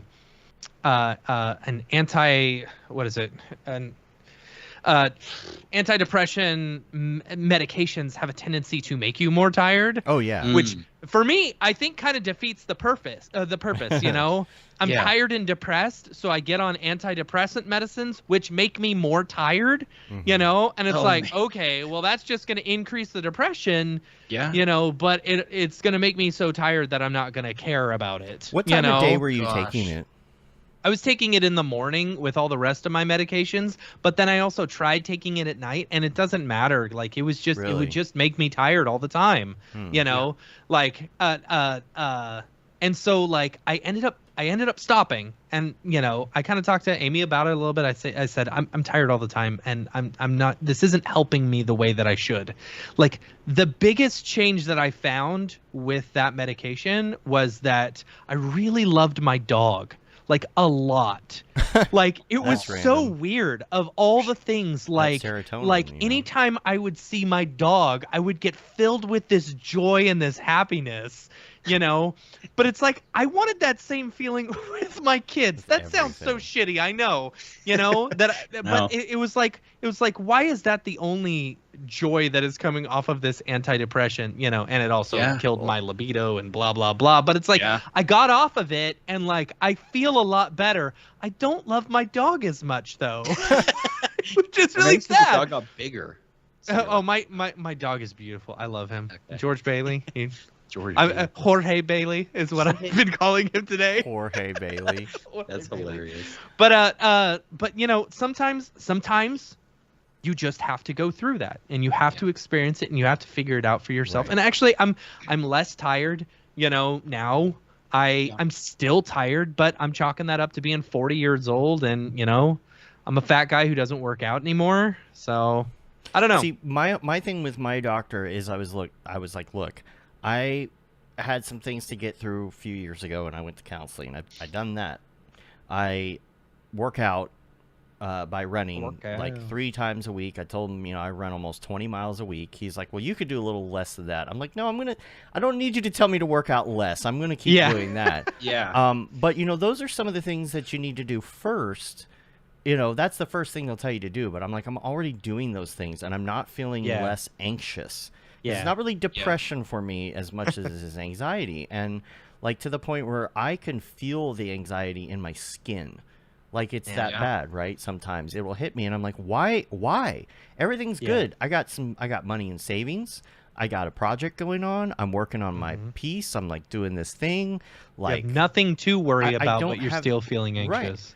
And Yeah. so I Yeah. told him that, and sometimes it does take something like a medication. He put me on a low dose of something, Yeah. and yeah, I felt the tiredness right away. But you have to push through that when you start. Yeah. You have to push through that and let it do its thing. And it's super low dose, and I do not plan on staying on it. But I think it's the seasonal SAD. Yeah. They call it. I could see the I seasonal think it's depression. a seasonal Yeah. thing. Go tanning, dude. Go get the. You know, tanning, I right? actually thought about that. Honestly, Really did. it could really help. Dave Yeah. gets to NAB and he's like just ripped and like golden brown. Yeah, I'll be you like know? John He's Boehner like, tan. Yeah, he's like a bodybuilder all of a sudden.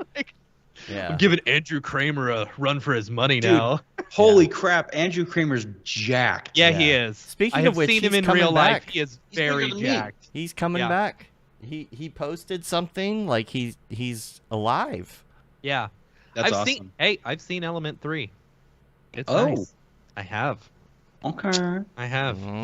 He showed me up in New York for NAB East. He just so happened to be in town for NAB East, and so we were hanging out, bowling like you do, and fun. he was showing me some still frames. It looks pretty Dude, nice. that's awesome. Yeah. Good old Andrew. What a good dude. Revolutionized so many things. Right? Man. I was going to talk about ADHD really quick because Yeah. I'm not diagnosed. Right. However, TikTok has told me that I am Yes. ADHD. Yes, but I am TikTok too. Sorry, go says so it's true. No. ChatGPT told me no. Right. I definitely have all the like attributes of someone with ADHD. Mhm. My brain is going a million miles per hour all the time, and it can make me anxious. And so and I feel bad for my wife because with ADD, I have like a very hard time completing tasks or remembering stuff. Like I am like a goldfish. Like I'm just like, no, no, no. I'm all over Yeah. the place, and I feel like I'm trying to like concentrate on a million things. It's Yeah. like a power, but it's also really crappy because you end up disappointing a lot of people around you because you can't remember stuff. And I don't like that about myself. Like that's actually something that's really frustrating because I'm like, why do you just keep forgetting to do stuff? Or why do you keep procrastinating? It's like, and it's like this, I keep just like either chasing the next shiny thing or my brain just gets another idea. So it's great and creative because I like when I'm in meetings with clients, like I can spit out like a million ideas Yeah. really quickly. Yeah. Get that hyper focus. Yeah, Right. and I can be like, oh, you can do this and this and this, and I get really excited. But it's also like a curse because if I have a bunch of tasks, it's very hard for me to focus. And I struggled all through school growing up because like taking tests and sitting in a classroom was very hard for me, and I would draw on all of my homework. And so it was just like I had a very hard time focusing, and so I had to work very, very hard to get a decent GPA. But then when I would do art and stuff, I would excel in art and science. I would excel in. But for some reason, it was just like, yeah, I never was diagnosed, but everyone's like, anytime I talk with anyone, like, oh, you're definitely ADHD or ADD to an extent, and it's frustrating to know, like, to feel it and try to control it. Yeah. And just the way it does disappoint or hurt people around you, so I can empathize with you, Matt, like in having a kid that deals with it because it's hard. It's hard. Like I saw or read something the other day or something that's like, you always say to yourself, well, if I just say this one thing, what is the one thing that I can say to him that'll finally get through to him or something, Yes. And it's like, you don't like, there's nothing you can say because, their brains are wired differently and stuff like that. And, oh gosh, I don't know. There was this really good TikTok that I saw about someone who was talking about ADHD individuals and stuff. And like, TikTok makes me think, or made me think that I have it for, have had it. But honestly, like having someone directly diagnosed, I realized how different it is, for someone who is actually diagnosed versus someone who is self-diagnosed, Sure. And Sometimes I, know I that the just things wonder. that, what? I said sometimes I just wonder myself. Yeah. I mean, you see the videos online of people who take it for the first time and they're like crying. They're like, "Is this what life is really like? Like, this is amazing." But like here's the thing: the amphetamines that they give you, like Adderall or something like that. Yeah. It's like, if I don't know if you've ever taken Adderall. Have you ever taken Adderall? No. Dude, like, so everyone says it's like insane though. Like you can like focus. It's focusing. Okay. And what? When I start me fidgeting, I just take me Ritalin. No, the Adderall. I see. Here's another thing. Like I have taken Adderall in the past. Like for funsies. Oh, boy. I was told it would be similar to Valium. It was not.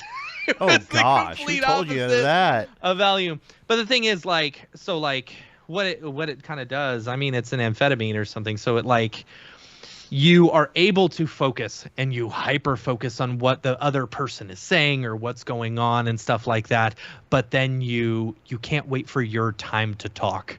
At least that's the way it was with me. And, from what I've seen with my kid, anytime he takes his medicine or something, it does not do that to him. Like with me, it's like if I took it, it's like, oh, I can focus and I want to do this and I want to talk and and I've got all this energy, and I was like, okay, that is definitely not what should be happening. It made you more ADD. It made me more like I was more attentive, but man, I was like wide awake and like ready to do things. Like I took one on a drive home from Austin at like 2 a.m, right? Thinking that it would, it'd keep me up, and and like it did. I made it all the way home, and then I was up for like 4 more hours afterwards. Whoa. So it's like, it's pretty hardcore, especially if you don't need it. But Right. Nick in the chat said Adderall's amazing if you need it. It helps him a lot. So with your son, did it help him focus? You said it did different. The thing is, like, I can definitely see a difference in him when he takes it some of the time. Not all the time. Like some of the time he's chilled out and he just feels so much more mature, and like I can ask him to do something and he does it immediately, and like we're on the same level. Gotcha. Other days he'll take it and it's just like he's still off the wall and like, not listening and stuff like that. It's a really interesting. ADHD is such an interesting thing. For me, I would love it if he didn't have to take it or chose not to or whatever. But for me, it's always been like I'm doing the best thing for him up until he can make that decision for himself. My daughter was diagnosed with it too, but it's slightly different. It's an emotional version of it, which is really hard to explain, but it does make certain things difficult for her in school. And so she's on something that actually it's not one of those where you have to take it every day or it kind of messes with you. Like it wears off in like 12 hours. So she has to take it in the morning so she's not up all night. But it did make a difference with her schoolwork, and it was not a decision that was taken lightly. I mean, there was a lot of thought and talking to doctors, counselors into it, and so it does help people.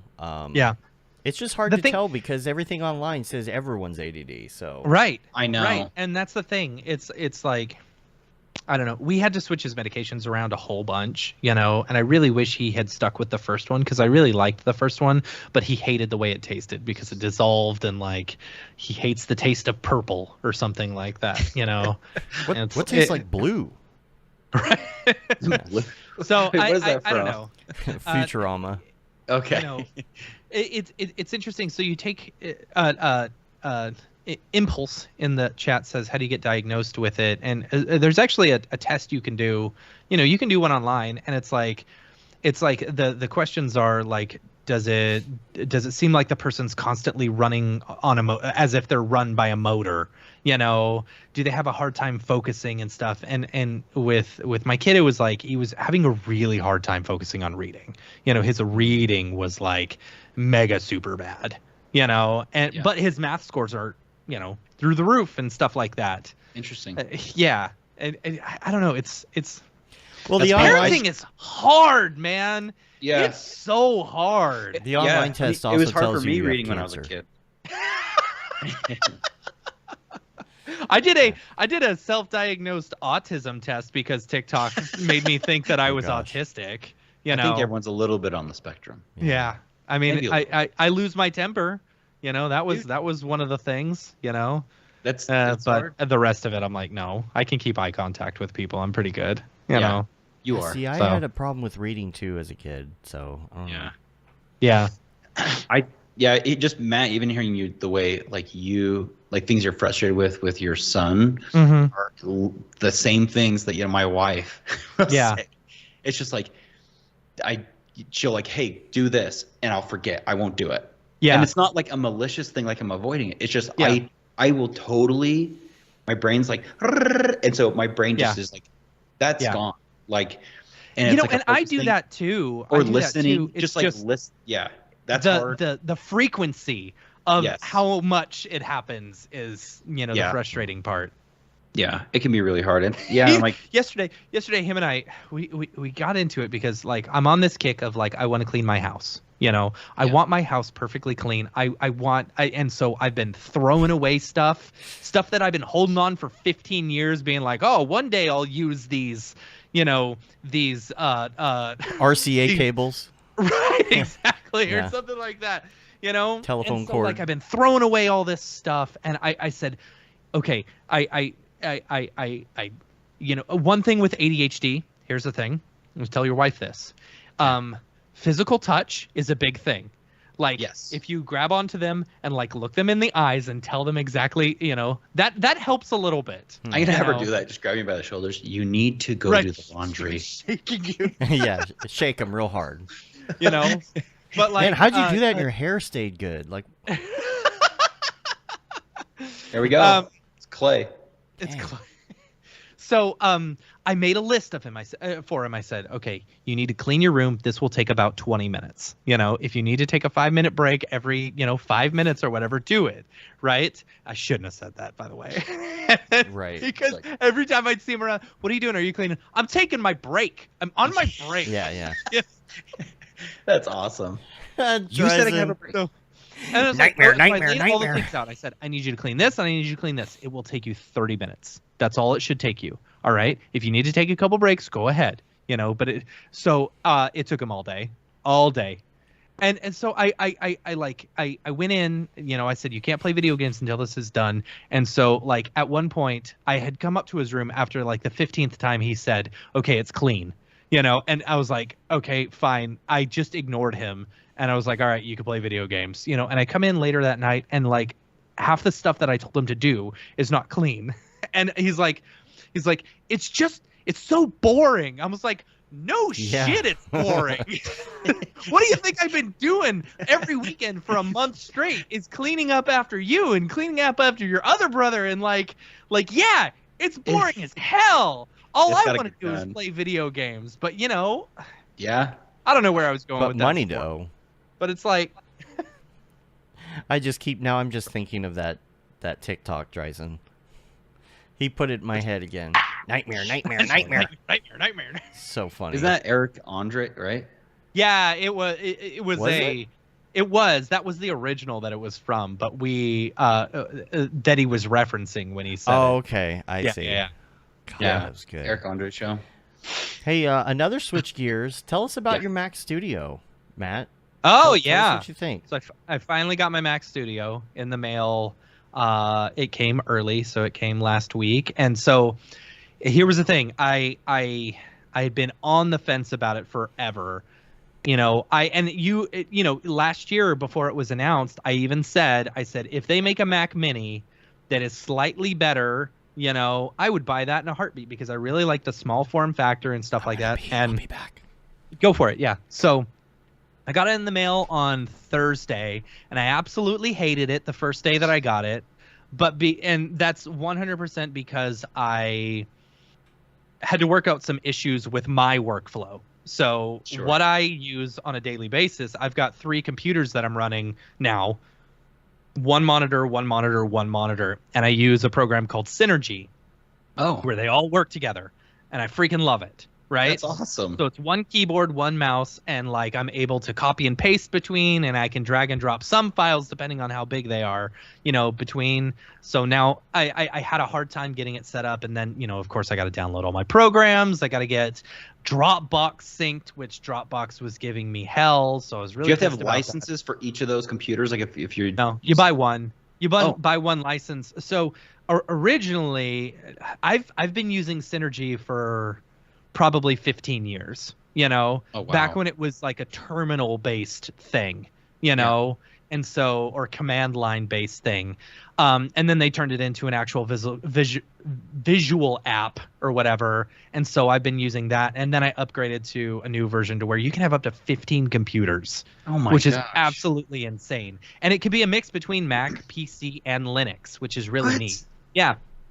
Man. So I always use one mouse, one keyboard, one mouse, one keyboard. If you're rendering, can it, and you have other GPUs or whatever, other processors, can it use those other processors? What do you mean? Like, so you have one computer that has Octane open, let's say, and you're rendering a scene, but you have a whole bunch of other computers with other GPUs. Through Synergy, does it recognize or see those other GPUs and utilize them? No.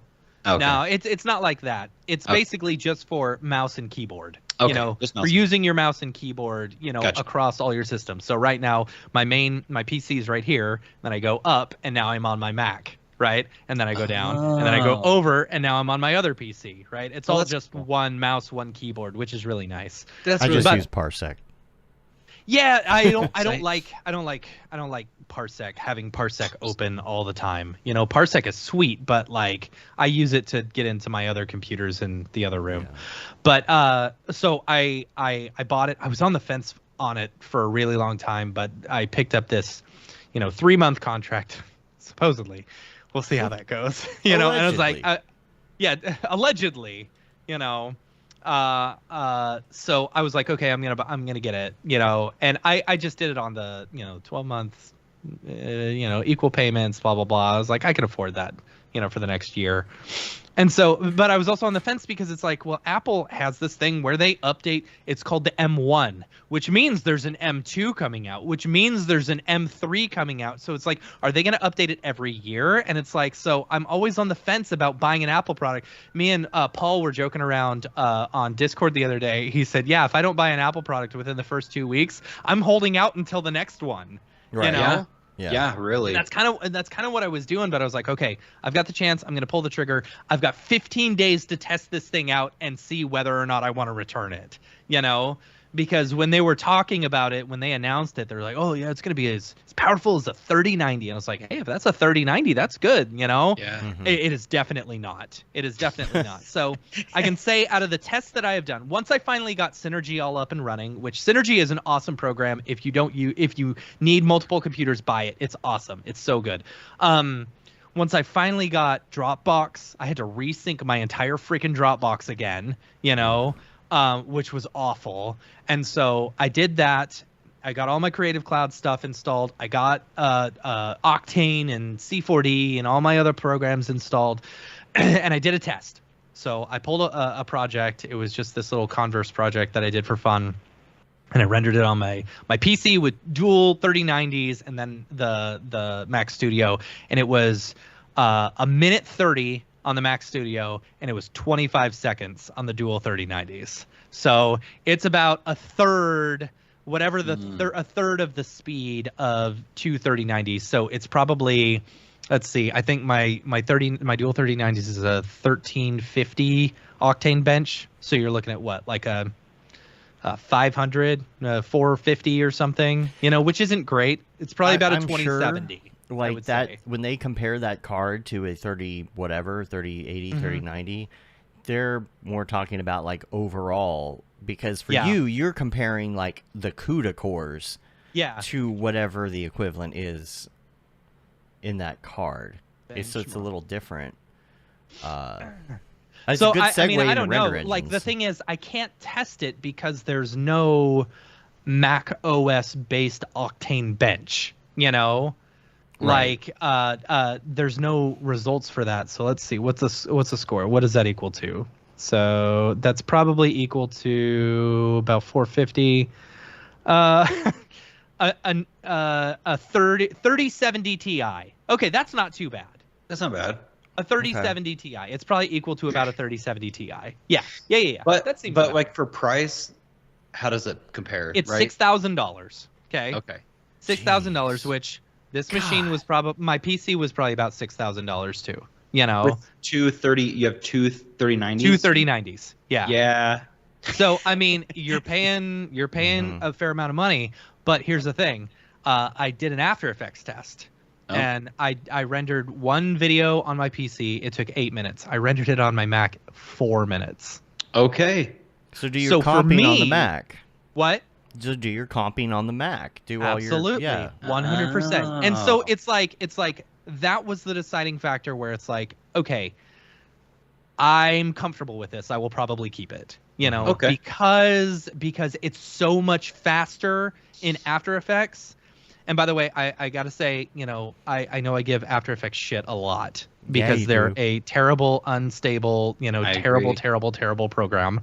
You know, but the new stuff in 2023 where you can actually see how much time each individual frame and what the effects are, you know, what it is causing was fantastic. By the way, drop shadows are awful. Apparently, adding drop shadows increases your render time tenfold. Now, is this on the layer styles or on the drop shadow plugin or drop shadow plugin, effect? like simulation or perspective drop shadow? Gotcha. You know, but that's do you try layer styles? So layer styles, yes, except for when you're using 3D layers. 3D layers. It turns it into a 2D layer. Yes. You know, when you're using layer styles. So if you want to add a drop shadow, you have no other option than creating a drop shadow, you know, or figuring out. So I was turning off drop shadows, figuring stuff out, and I was able to get my render down from 3 hours to 8 minutes, you know, because of the new, you know, being able to see what is causing what stuff,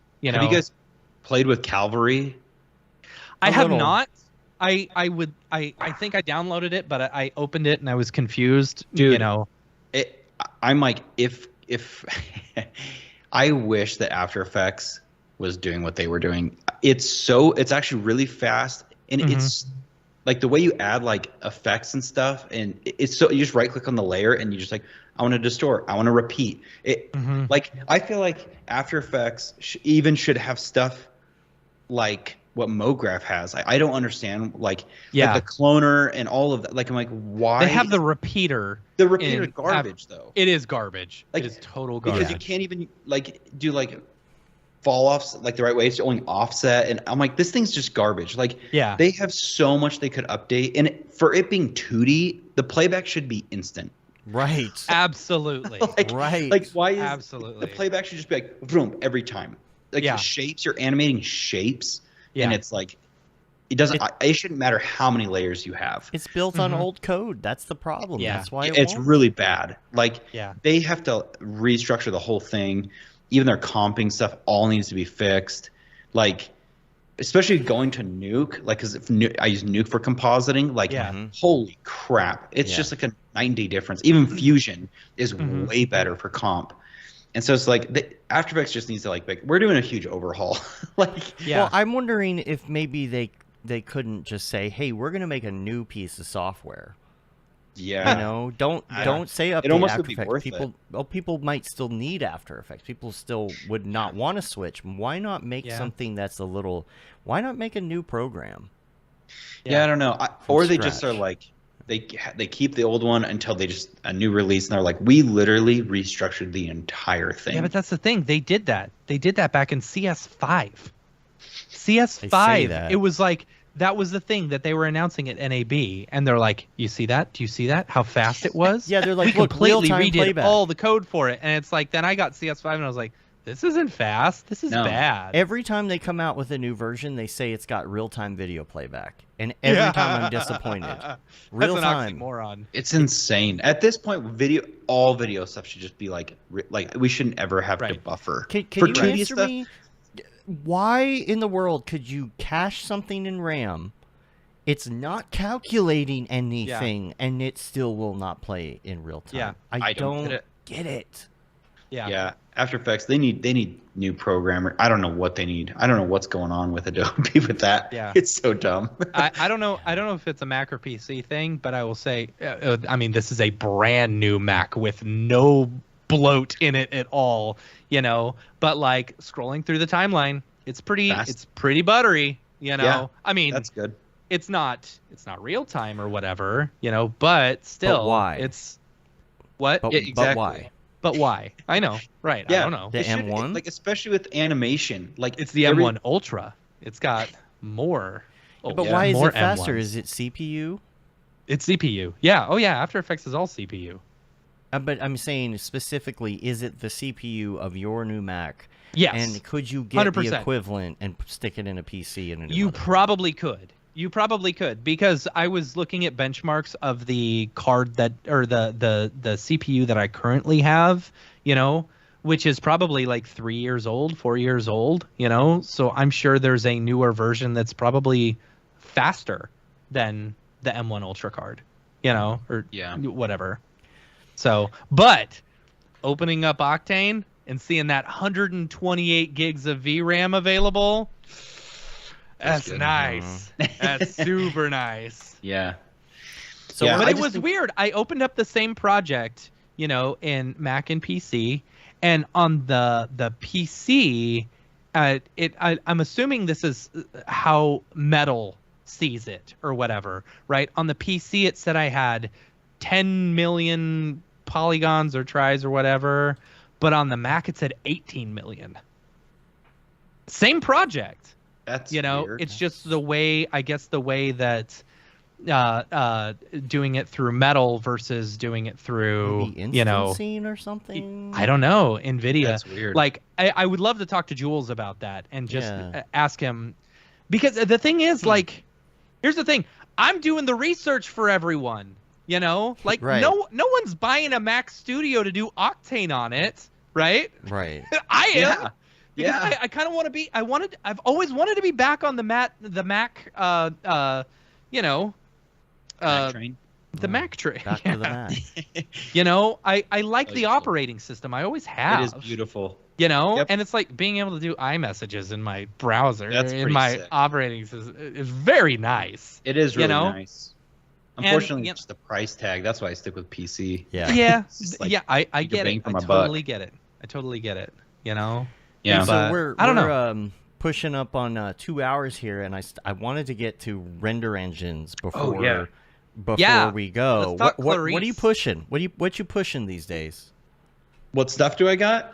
Yeah, What render engine are you using? Like what render engine? What have you been doing? Because you were Yeah. Octane, I know that. Yes. Yep. And I'll tell you the history. Yeah, we can go through it. It was do it. Octane, super fast, and then I felt like it couldn't handle volumes at the time good and bigger scenes, so I went to Redshift, and then I started noticing Redshift felt slower, and then I went to I'll use V-Ray C4D a lot. It's amazing. Really? Oh yeah, the new C4D V-Ray 6 is awesome. Are you using CPU or GPU? I'll use either one. I can Really? do hybrid or but the CPU, in my opinion, I don't know why it looks a little bit better. I don't know why, but for me, it's like the CPU, something about it looks better, and I'm actually getting relatively like the same render times. But the reason why I like the V-Ray 6 so much is all the stuff that comes with it. So it has this Cosmos library. So essentially, it's like imagine Quixel Bridge. And it has tons of free assets, like there's cars, furniture, plants, like so if you need to like dress set something really quick, it's just like click, boom, boom, boom, HDRs, materials, smart materials. It's super fast. And then like when I want to render it, there's a button that says Chaos Cloud. I click on it, it opens my browser, sends my whole project over to the cloud, and I can just go boom, render, and I pay for the render credits, right? But I can render an entire scene on a cloud, and then I can get back to work. So they've just How much does that cost? oh crap, how much was it? Is it like $500 a year or something like that? And I think you Wait, so you just pay a flat fee? Let me double check. wow. I'm Yeah. pretty sure You play a it's like a pay monthly. flat. It's like an annual thing. But they'll just render it on the cloud for you? Yeah, and Oh does no, it no, take no! a You while pay to... for the credits. You pay. Oh, Oh. Okay. You pay for the credits. Dude, But that's killer. so That's it looks killer like kill right there. A subscription plan for rendering. Whoo. that would be nice. But That one is also trademark pending. Sorensen. yeah, Mograph.com. trademarked. So Unless it looks Octane like wants it, you can have it. Unless, yeah. yeah. So V-Ray Solo is $38 a month, or you Okay. pay $460 a year, and it's like an Okay. annual thing. But the cool thing is V-Ray includes all the integration. So for if you're using Maya, Houdini, Blender, Cinema 4D, whatever, it has it built in. So you get to whatever plugin. But the nice thing about the premium one, which I think that's what I do, that one's $694 a year. But that one you get like they have a live render called like Vantage. They have scan materials, another plugin. But the cool thing is that Cosmos library, they just keep updating it, filling it full of materials. So I can just drag them on really, really fast. Yeah. It's like the speed I can like set up a scene is insane. And it's just because they're built materials and proxy assets built for V-Ray. And so you can build bigger scenes quicker. I just have been super impressed with it, honestly. Like just like really like, oh, this thing's like kind of been like forgotten about, I feel like. And so yeah, V-Ray C4D has been a great tool. And then when I'm not using that, if I'm doing like a current like commercial I'm working on, I've been using Clarice. And Clarice is a separate software, not a plugin like a render engine for like Cinema. It's a separate software. Right. So I would export my whole scene out of Cinema or Houdini, and I would bring all the assets into Clarice. And the reason why I would do that is it's an incredible look dev. It has really, really awesome materials, and you can bring in trillions of polygons. Like I've taken a raw sculpt out of ZBrush, brought it in, and cloned it 1,000,000 times, and I can render it. And it'll render the same speed as like if I had a smaller scene. So there's a huge advantage of using Clarice if you're doing these massive scenes. So anytime you see these huge battles, so the render time is always the same? It's relatively the same. I mean, based on like, okay, it depends on your materials, right? Right. You have like lots of subsurface scattering or whatever. But what I've noticed, like let's say I'm just doing a gray, like a gray 50% gray material, and I put on all the materials, but I scatter it like 1,000,000 times. It'll usually be pretty dang close to the same speed as it would if like only had like one. Interesting. So it's really based, I think, on like the materials in your lighting. But it's such a rad software, and the renders look great. It brings in, it won't do FBX, but it'll bring in OBJs and Olympics and USD. And you can build like, if I build like a project, I do a look dev. So I like the look and feel of a car, and I built it in one project. I just import that project back into Clarice, and it'll bring it all in, like the whole project in. Anyway, there's lots of really cool things. It's used a lot at DNEG. They use it, and that's, DNEG is a huge studio that's done, every friggin' massive movie. Blade Runner's probably the, a lot of those renders were Clarice from DNEG, and then ILM uses it. When they have huge amounts of polygons and a lot of stuff to process, Clarice. So I love Clarice, and I've been using V-Ray a lot. And then recently I used Octane again. I went back and used Octane for a project, and I was blown away how fast it was. I was like, oh my gosh. So I'm always jumping around in different render engines, and I mean, I love them all, and I'm open, and I'm trying to always just see what's the right fit for the right project. And that's part of it, I've been on the Octane train the whole time, just like hell I'm yeah, still on it, There's something to that too, though, is staying with one, because you're familiar, muscle memory. Quick. I do like that they recently added the standard surface materials, like in the newest version of Octane, which is really nice, especially if you're using, like if you're jumping render engines, like Redshift or Arnold or whatever, they all use the same standard surface, which is great.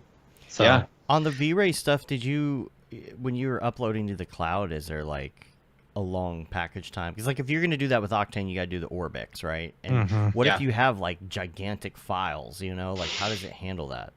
It handles it really well. It processes it itself. So it packages it up for you. You just hit send, and it would just be like, just collect it and send it off itself. And then it'll be like, here's your project, how many frames, and what format. And you set that all up, and your render settings, but it handles it really well. And then when you hit render, you can go and watch and see all the frames rendering, and then you can open your software back up and get back to work. So your computer's not bugged down. Right. You're not like, hey, sorry, client, I have to take off the entire day to render.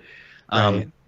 But and see, it goes with like Render Network, you Yeah. package it and you send it. Sometimes you realize, oh, I had a library of GSG or whatever. Do you have any discrepancies that happen sometimes like that, or you? I haven't had any problems of it, like losing textures, materials, or anything. I don't know how they package it, but I just haven't had it. It does a V-Ray, a chaos.v scene or something like that. That's the format. But I haven't had any materials get lost, any textures get lost. I'm not sure how they're doing it, but it just what I see on what I'm seeing on my computer is what I'm getting in the end. And That's cool. That's always nice, because it is sometimes annoying. You're like, oh shoot, I'm missing a texture file, I'm missing this, Right. and oh, that wasn't linked. Yeah. It's whatever I'm seeing in Cinema is what I'm gonna get. And That's nice. yeah, it's really nice. So V-Ray's been really cool. It's fun to explore these different softwares. I mean, I'm paying out the butt because I pay for each of these. Yeah. I buy them all.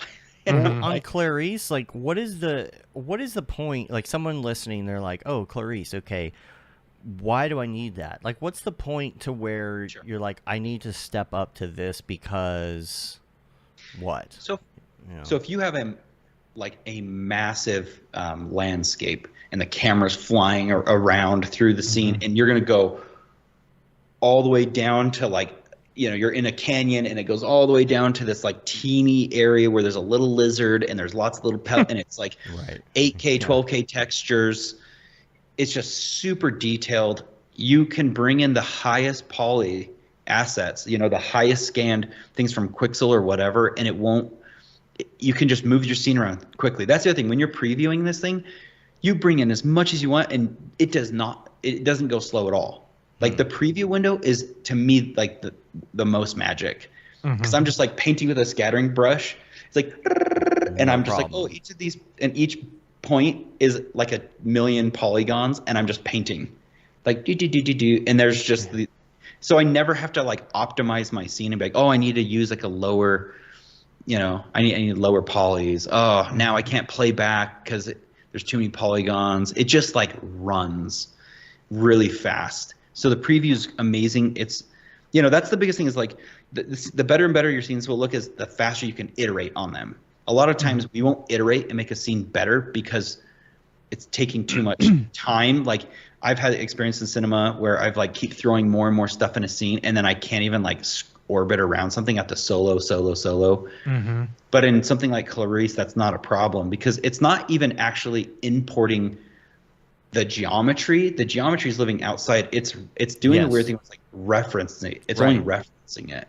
That's what Octane's going to be doing pretty soon. Yeah, and maybe that could be a huge game changer, because as soon as you're like, oh yeah, this scene has trillions of polys, and I brought in the most dense VDB files that would crash in anything else, and I'm just orbiting around it. It's no problem. No problem. You're able to just iterate quicker and get something super highly detailed really fast. And the tools in it as far as layout are amazing. They have cool brushes. The commands on your keyboard are really easy to just place stuff perfectly on a surface. There's just lots of things like that. The materials are great. They have really, really great ways of being able to scattering stuff based on your material, on slope, on curvature.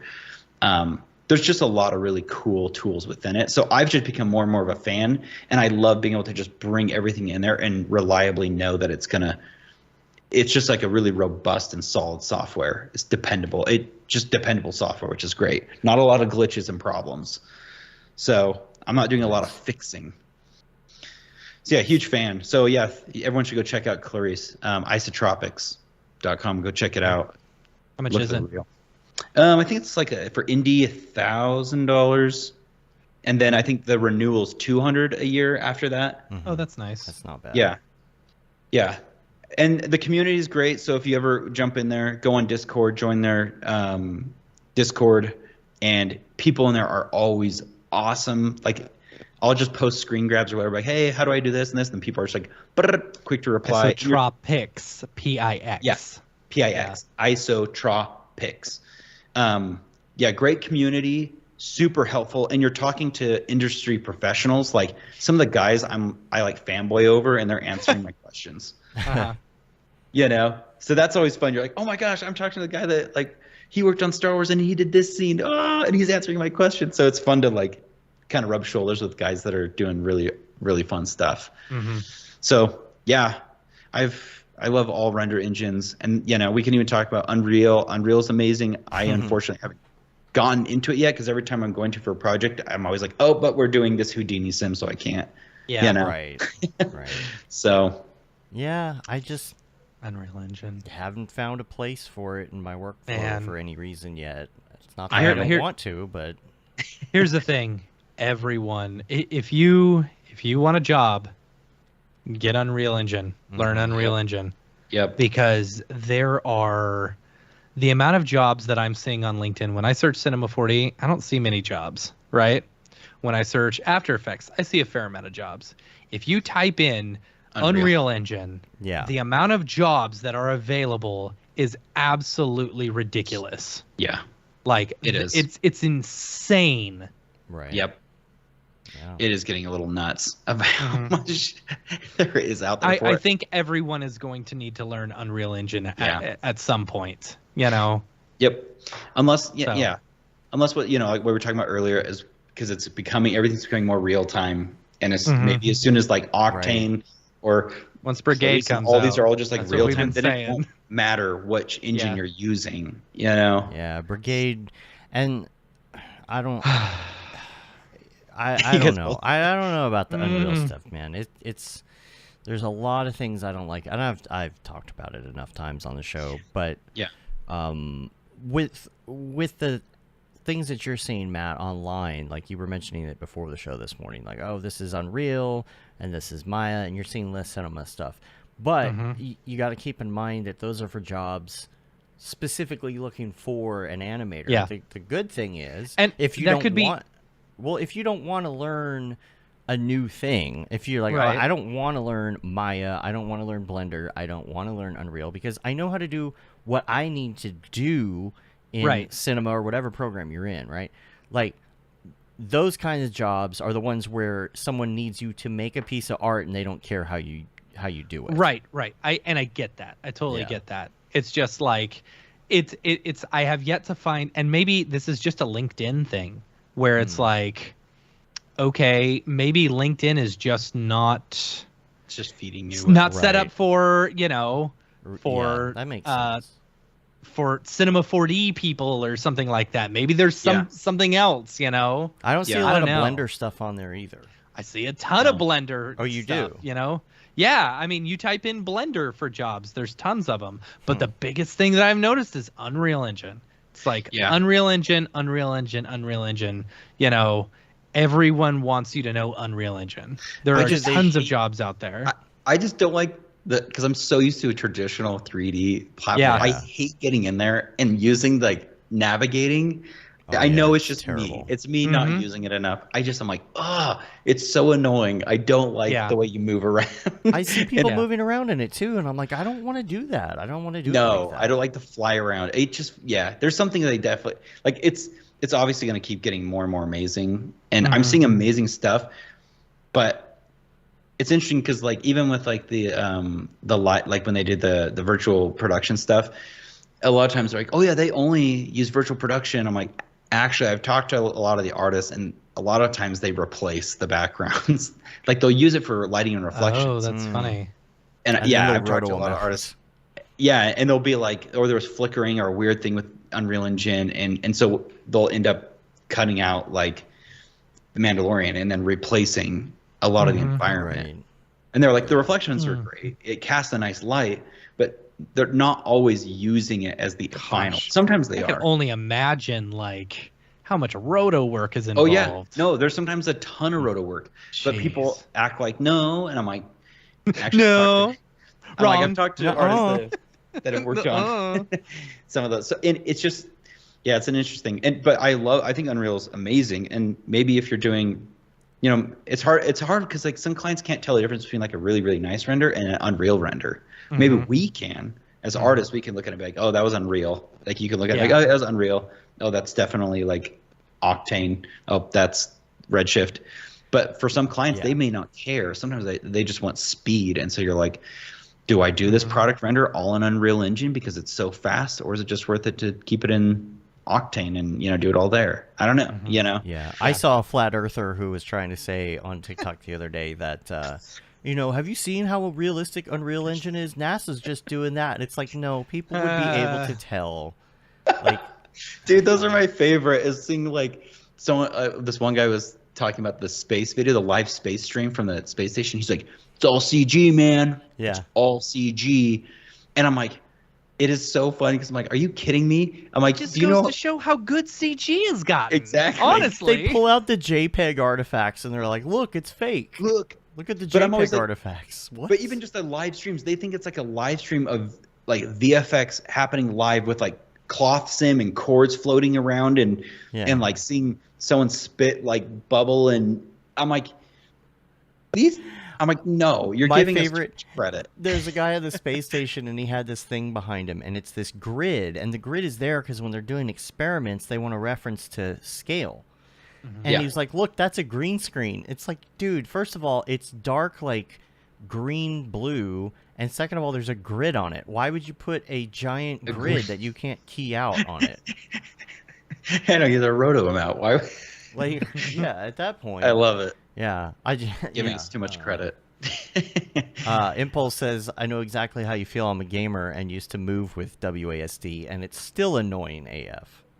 Yeah. I mean, you don't have to use WASD, Well, yeah, I mean, yes, but it's still the concept of like trying to navigate around in that manner. Like, I'm so fast in cinema, like I'm like click, click, click, hit the S key, hit the S key, hit the S key, bam, front and center. Yeah. I'm so it is fast nice. with navigation. I can't navigate like that in any other program. I was gonna say there's a really cool thing with Unreal Engine and Nuke though. In Nuke 14 is so they have a live link between Unreal Engine and Nuke. Ooh, and yeah, it's actually pretty insane, and it will bring over all your AOVs, like your normal depth crypto mats, live in Nuke. Jeez. So you could set up a camera and do like a live animation and then have Nuke open, and you can start comping in layers live, like in Nuke. So there's stuff that like they're doing that's just like. So does that mean which means you could probably get a much better image out of Unreal Engine. Yeah. Versus if it's connected to Nuke, because then you're live compositing. So I can look over at Unreal and be like, let's move the camera there, and then go back to Nuke, and then be like, oh yeah, we're gonna put some fog or sparks right here that are real, and not have to simulate them in Unreal. So you're kind of bringing like 2D compositing live with Unreal Engine open, and they're just linked. Like Nuke. Now, if only you could get that camera information from the camera. If the camera could just do it. Oh, from the real camera. Oh yeah, they're from a real camera. Oh, the real camera. That's right. I was gonna say they do have that for right. the whole three. Yeah, you have that all in Nuke. It'll bring over your camera, your 3D camera, and everything. But yeah, it's there's some cool things. And in Nuke, if anyone loves Nuke like I do, they have their own gosh, what's it called? Like AI engine essentially called Copycat, and you can train models for like you like basically rotoscope 2 frames. And then it'll go through and do the rest of the rotoing for you. Whoa. That's something we didn't talk about. AI is going to make that so much better. Oh my gosh, yeah, dude.